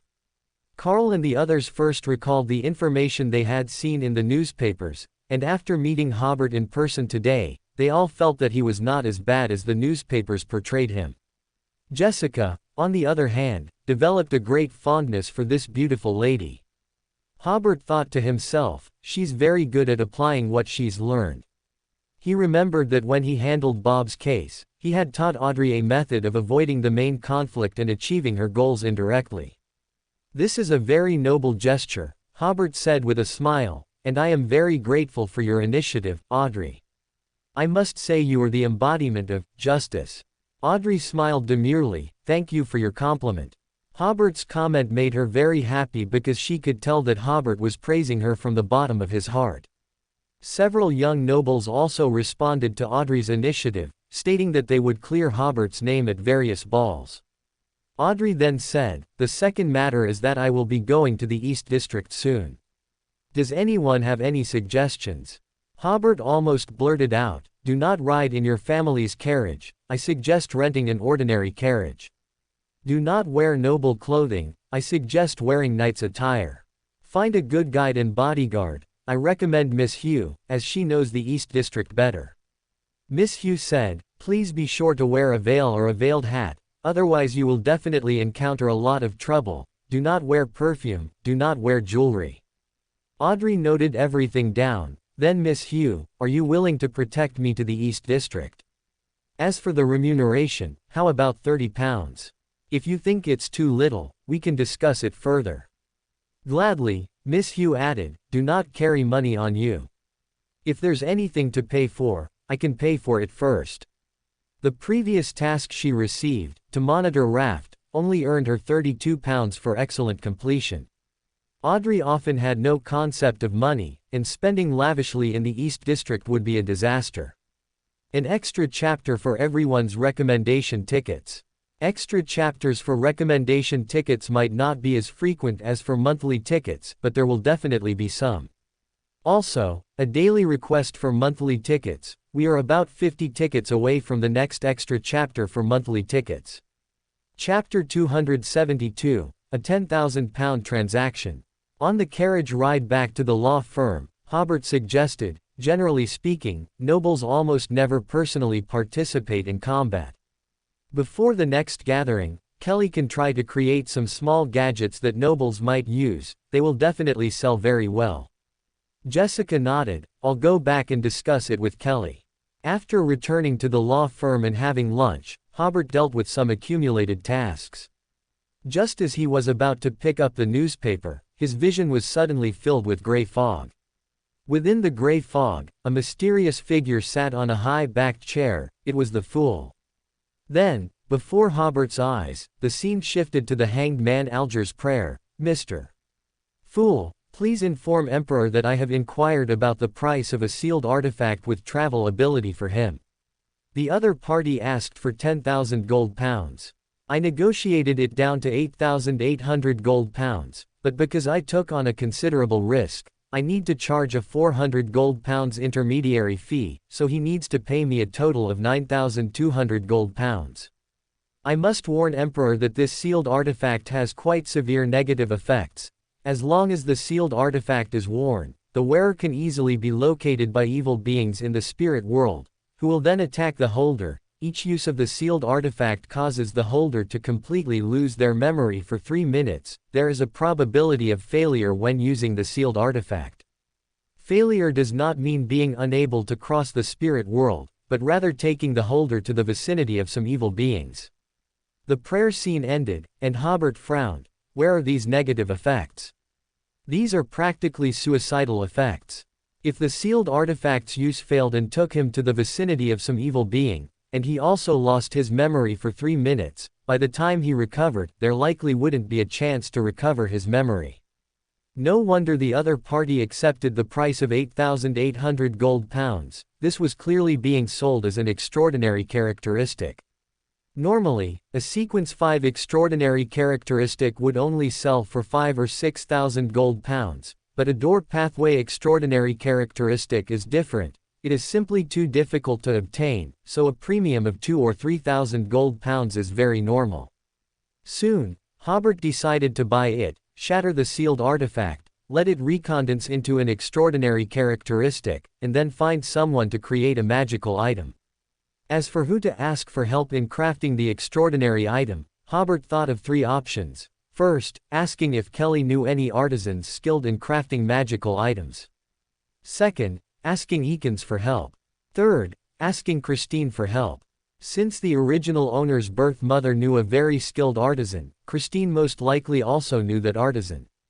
After entering the extraordinary world, Hobert rarely asked Christine for help because he also had some secrets. He believed that if Christine had relevant connections, she would not refuse.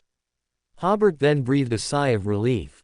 He had been saving money based on 12,000 gold pounds during this period because that was the price of a magical item with travel ability.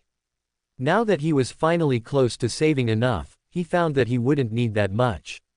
But who would complain about having too much money?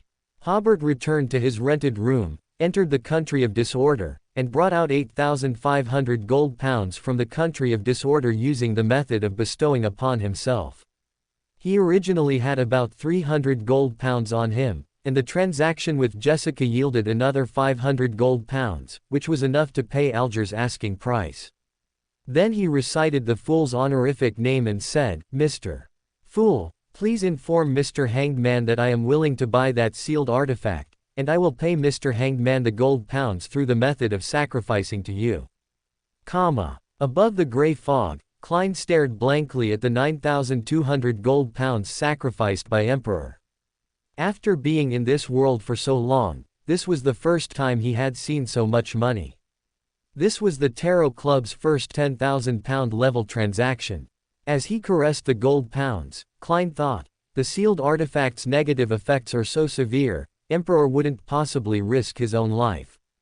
This means that Emperor has a way to shatter the sealed artifact and allow the extraordinary characteristic to recondense. Klein's gaze shifted to the corner of the bronze long table, to the extraordinary characteristic contaminated by the true creator, considering whether to ask Emperor for help in shattering it and then recondensing it into an extraordinary characteristic. Raging sea, in a forest on an unnamed small island. Alger hadn't expected Emperor to actually be willing to buy this sealed artifact, and he quickly realized, Emperor has channels to access Sequence 0 sealed artifacts. He had heard the church bishops talk about using certain Sequence 0 sealed artifacts to eliminate the contamination of extraordinary characteristics or to make sealed artifacts revert to extraordinary characteristics. He wasn't entirely clear on the specific steps but knew such things were possible. However, given the channels and background Emperor had displayed, Having the opportunity to use a Sequence 0 sealed artifact didn't seem too unbelievable. Nevertheless, in Alger's eyes, Emperor's image became even more mysterious and powerful. That was a Sequence 0 sealed artifact, after all. After about 10 seconds, he came back to his senses and began setting up an altar, asking Mr. Fool to bestow the gold pounds for the transaction. Backland, Blanca Street. Hobert stared blankly at the blood-stained silver bracelet in his hand. So many gold pounds, just for this broken trinket. Hobert immediately felt like a prodigal son. Thinking of so many gold pounds leaving him, he felt a sense of emptiness. He couldn't think about it anymore, or his heart would bleed. Hobert quickly brought the bracelet into the country of disorder by sacrificing to himself. After confirming that the negative effects Alger mentioned were true, and even with the country of disorder's seal, the negative effects were still quite severe, Hobert simply shattered the bracelet, allowing the extraordinary characteristic within to recondense. Returning to the real world, Hobert heard voices downstairs. He went downstairs to look and saw that Donna and Tyrone had arrived, and Furs was entertaining the siblings. Hobert asked with a stern face, "If I remember correctly, today is Friday. Shouldn't you be at school? Why are you here?" Donna retorted, "Aren't you also not at work? I came back because I had something to do, and now I'm going back to work. We also took leave because we had something to do." "What is it?" "I won't tell you, he. Hobert thought Donna was lying, so he asked Tyrone, "Why did you skip class?" "Father got us leave." Hobert was stunned. "Leave?" "Yes," Tyrone said, "Father told us to tell you to come home for dinner tonight." Hobert smelled something unusual. "Perfect, I also have something to ask Father for help with." He said, "You two go back first, I'll be home after work." Donna, however, said, "No, I want to discuss the aesthetic tastes of modern Backland women with Miss Furs." "Aesthetic tastes, my foot. Do you even know what aesthetics means?" Hobert said, "Besides, Furs still needs to conceive a new book." "The new book can be conceived tomorrow," Furs said with a smile. "You go to work quickly, I'll chat with Miss Donna for a while." "All right." Hobert picked up his cane and returned to the law firm, but he felt a bit restless all afternoon.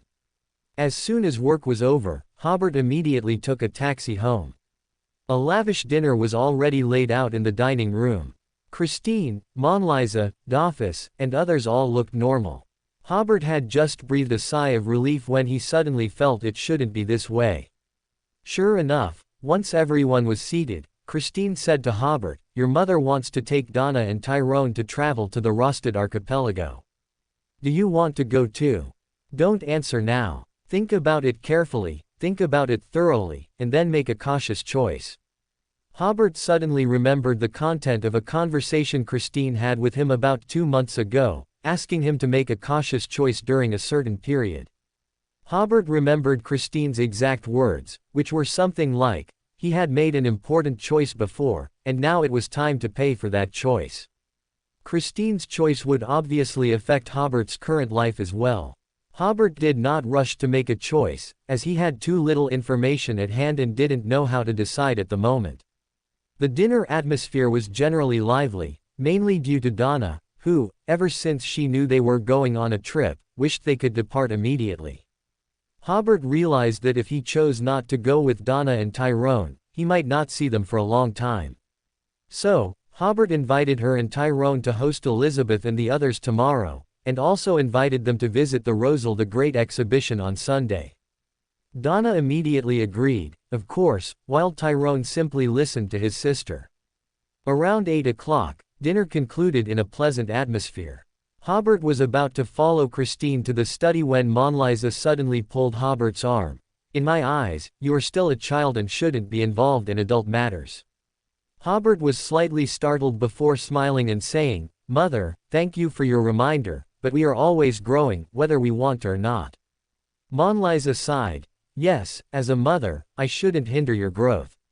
"I can feel your reluctance," Hobert said, "but I don't seem to fully understand yet, as I don't have children." Monliza smiled and released Hobert's arm. "Go quickly." Hobert hummed, bowed slightly to Monliza, and hurried to the study. After closing the study door, only Christine, Dolphus, and Hobert remained inside. Christine sat behind the desk and lit a cigarette. I know what you want to ask, but I can't be too clear right now. I can only tell you that I am doing something big, something that concerns my future life and the future pattern of the North Continent for a period of time. Hobert was startled. It concerned the future pattern of the North Continent for a period of time. He immediately dismissed the idea of asking further. I didn't expect you to be so old and still have to work so hard. Christine took a puff of his cigarette and smiled. If you don't fight for it, you won't get what you want. Also, I'm only in my 40s this year. How am I so old? Hobert sat opposite Christine. I hope to have more references for how to make a choice. If you go travel with your mother, you will be very safe for a period of time in the future, but you will also be monitored by a hidden pair of eyes, Christine said while smoking. If you choose to stay, first, you will face certain risks, and you must be prepared to fully tie your future prospects to me, and also be prepared to leave Backland at any time. Hobert barely thought about it. I choose to stay. Hobert absolutely could not accept being monitored by a hidden pair of eyes. First, he had to attend the tarot club every week, and he was also an evil god in his entrepreneurial phase, making it easy for people to discover the secrets hidden within him. Christine, however, reminded him, you should think it over carefully before giving me your answer. There's nothing to consider, Hobert said with a smile. Being able to hitch a ride with you is taking a shortcut in life. With such a shortcut in front of me, why would I refuse? Christine smiled. It's rare for you to have such awareness. Hobert added, after leaving Backland, I want to venture into the South Continent alone for a period of time to find an opportunity to digest the potion. Christine seemed to understand something. Are you already sequence 6? Hobert did not hide it and nodded. Christine sighed. You are more outstanding than Rex. It took him 5 or 6 months to digest the Briber potion.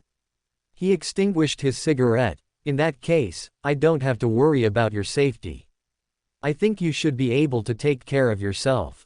Christine did not ask Hobert why he had digested the sequence 7 potion so quickly. He just let out a long breath, as if lost in thought. Hobert waited for more than 10 seconds before asking, Father, I hope to craft a few magical items. Do you have any relevant channels? Yes, Christine snapped back to attention. And it's an artisan with quite good skill. Your mother, I mean your biological mother, the 2 magical items she gave you, they were made by him. That's just too good. I have 3 extraordinary characteristics, a gatekeeper, a traveler, and a living corpse, Hobert said. I hope to craft them all into magical items. The gatekeeper must retain its spirituality, ability, the traveler must retain its travel ability, and the living corpse must retain its steel-like skin ability. Both Christine and Dolphus were somewhat surprised. How did a sequence 6 get 2 sequence 5 extraordinary characteristics? Especially since there was even a traveler extraordinary characteristic among them.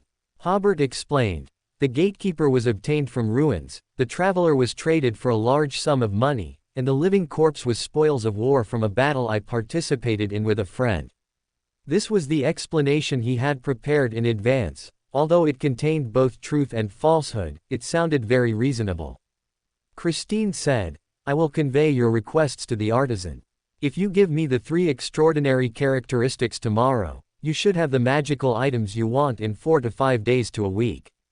Then he smiled. The traveler extraordinary characteristic cost you a lot of money, didn't it? Yes, Hobert exclaimed, I still feel the pain now. Christine smiled. In the future, if you have such needs, you can come to me for help first. Hobert was startled. Christine might have a traveler extraordinary characteristic in his possession. He had been careless. Hobert always thought Christine was a commodore with a fixed salary and occasional side income, but he didn't expect him to have so many good things. He suddenly thought, I heard someone at a gathering asking to buy the wind-blessed potion formula. I didn't even think to ask if you had it. He paused and added, also, what kind of remuneration is needed to craft magical items? You don't need to worry about the remuneration. Christine stood up and walked towards the safe. I know what that old fellow likes. While entering the safe's password, Christine chuckled. We also spent some time at sea back then. I remember capturing a wind-blessed potion formula, but I'll have to look for it. That was over 20 years ago. Hobert asked, how much do you plan to sell it for? You can have it to play with. Christine waved his hand. I only have the Raging People and wind-blessed potion formulas here. They're not consecutive, so keeping them is useless. Hobert returned to his room, his emotions unsettled for a long time. Only today did he realize that he had severely underestimated Christine's strength and accumulation. In Backland, Christine certainly seemed constrained everywhere, but he seemed to have accumulated a lot when he was on the South Continent, and he had met many extraordinary friends with Rex, and his channels were wider than imagined. When Christine gave Hobert the wind-blessed formula, it was as casual as when he used to give Hobert and Tyrone marbles to play with when they were children. Moreover, Christine also casually let Hobert copy down the Raging People potion formula, with no intention of asking him for a penny. Of course, Christine treating Hobert as his own child was one aspect. Another aspect was that Christine truly didn't care. Hobert had just seen that Christine's safe was actually a magical item. By entering different passwords, different spaces could be opened. While searching for the formula, Christine opened the safe several times, and each time the space was different. Some spaces held various extraordinary materials, some held various extraordinary characteristics, some held sealed artifacts or magical items, some held gold, and some held some documents. Hobert guessed that some of these accumulations should have come from the Tudor family's inheritance, while others came from Christine's spoils of war. In short, although Christine was only a sequence 5, his accumulation should be enough for him to form 3 extraordinary organizations like the Judgment Group. This made Hobert sigh that Christine was a powerful patron he had overlooked. At the same time, he was very curious if the inheritance Rex left him was also this rich. What conditions would he need to meet to get those inheritances? Then Hobert considered the matter Christine and Dolphus were planning. What kind of plan could determine the structure of the North Continent for a period in the future? After thinking for a long time without any clues, Hobert began to consider another question: preparations for leaving Backland. Since there was time, of course, preparations had to be made. First, a question needed to be clarified. Leaving Backland this time did not mean not coming back. With travel, he could return at any time. However, he couldn't return openly, he had to return secretly. The law firm job would definitely have to be abandoned. He could make some arrangements in advance to try to ensure his team continued to fight for the interests of some ordinary people. Some things he had been hesitant about before, he could now boldly do, such as luring out the Tamara family's hidden sentries on Rose Street, finding the right opportunity to give them a good beating, and enriching his own accumulation. Also, he could boldly sell some extraordinary characteristics to raise a portion of gold pounds, providing a guarantee for his development on the South Continent.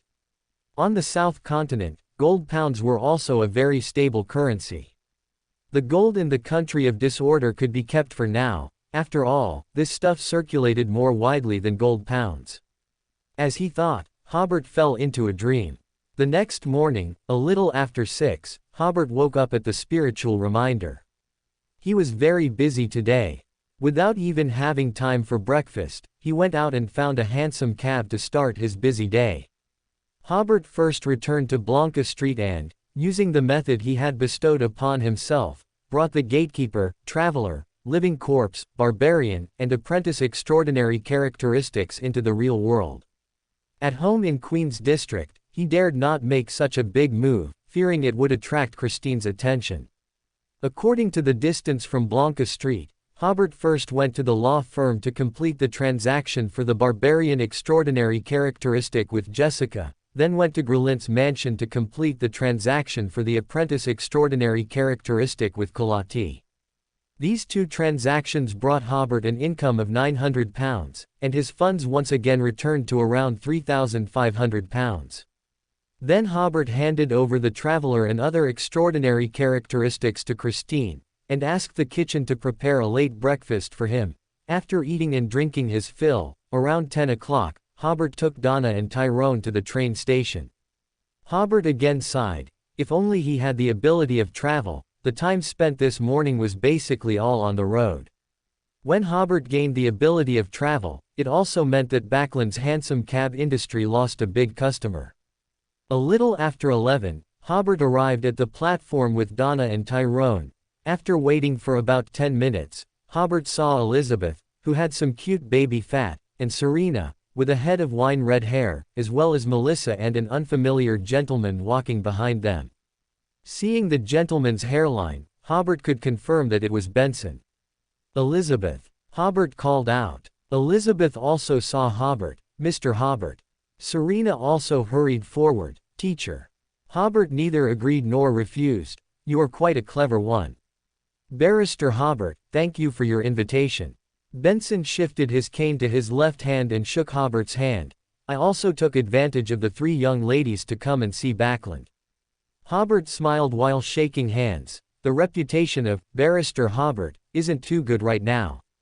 Those media always like to make groundless accusations." Benson spread his hands. "They must be jealous of your talent." Elizabeth also looked a little worried. "Mr. Hobert, my parents and uncle are very concerned about your situation, that lady really is." Hobert said seriously. "Yes, she is a streetwalker, but in my opinion, she also has the right to protect her own interests." Benson echoed. "Exactly, we can't live by just our fists like baboons, we have a complex society." Hobert did not continue the topic but first introduced the 4 guests to Donna and Tyrone, and then introduced Donna and Tyrone to Elizabeth and the others. Tyrone inherited many excellent genes from Monliza and Christine. He was a handsome young man, but due to being under Donna's tyranny for many years, he was a bit shy. Elizabeth and Serena couldn't help but glance at Tyrone a few more times, which made Tyrone even more shy and blush. There were 7 people in total, and one hansom cab couldn't fit them all. Benson suggested, "How about the young ladies and the young man sit together, and the 2 of us adults sit together?" Everyone had no objections, so Hobert instructed Donna and Tyrone to entertain the guests well, then got into a carriage with Benson. Inside the carriage, Benson looked at the streetscape outside, then turned to Hobert. "Please allow me to thank you again for your invitation. It just so happens that I also have plans to develop in Backland, and I can use this opportunity to investigate." Hobert smiled. "You are too polite, this is not something worth too much thanks. I really want to know why you invited Melissa and me." Benson's smile disappeared. "In my opinion, you didn't need to invite us at all." Hobert paused slightly before saying, "I know Klein. For more thrilling fanfiction stories like this, check out my channel Fanfic Audiobook. Dive into epic adventures, mysterious realms, and legendary journeys brought to life through immersive storytelling. Don't forget to like, share, and subscribe for more amazing audiobooks.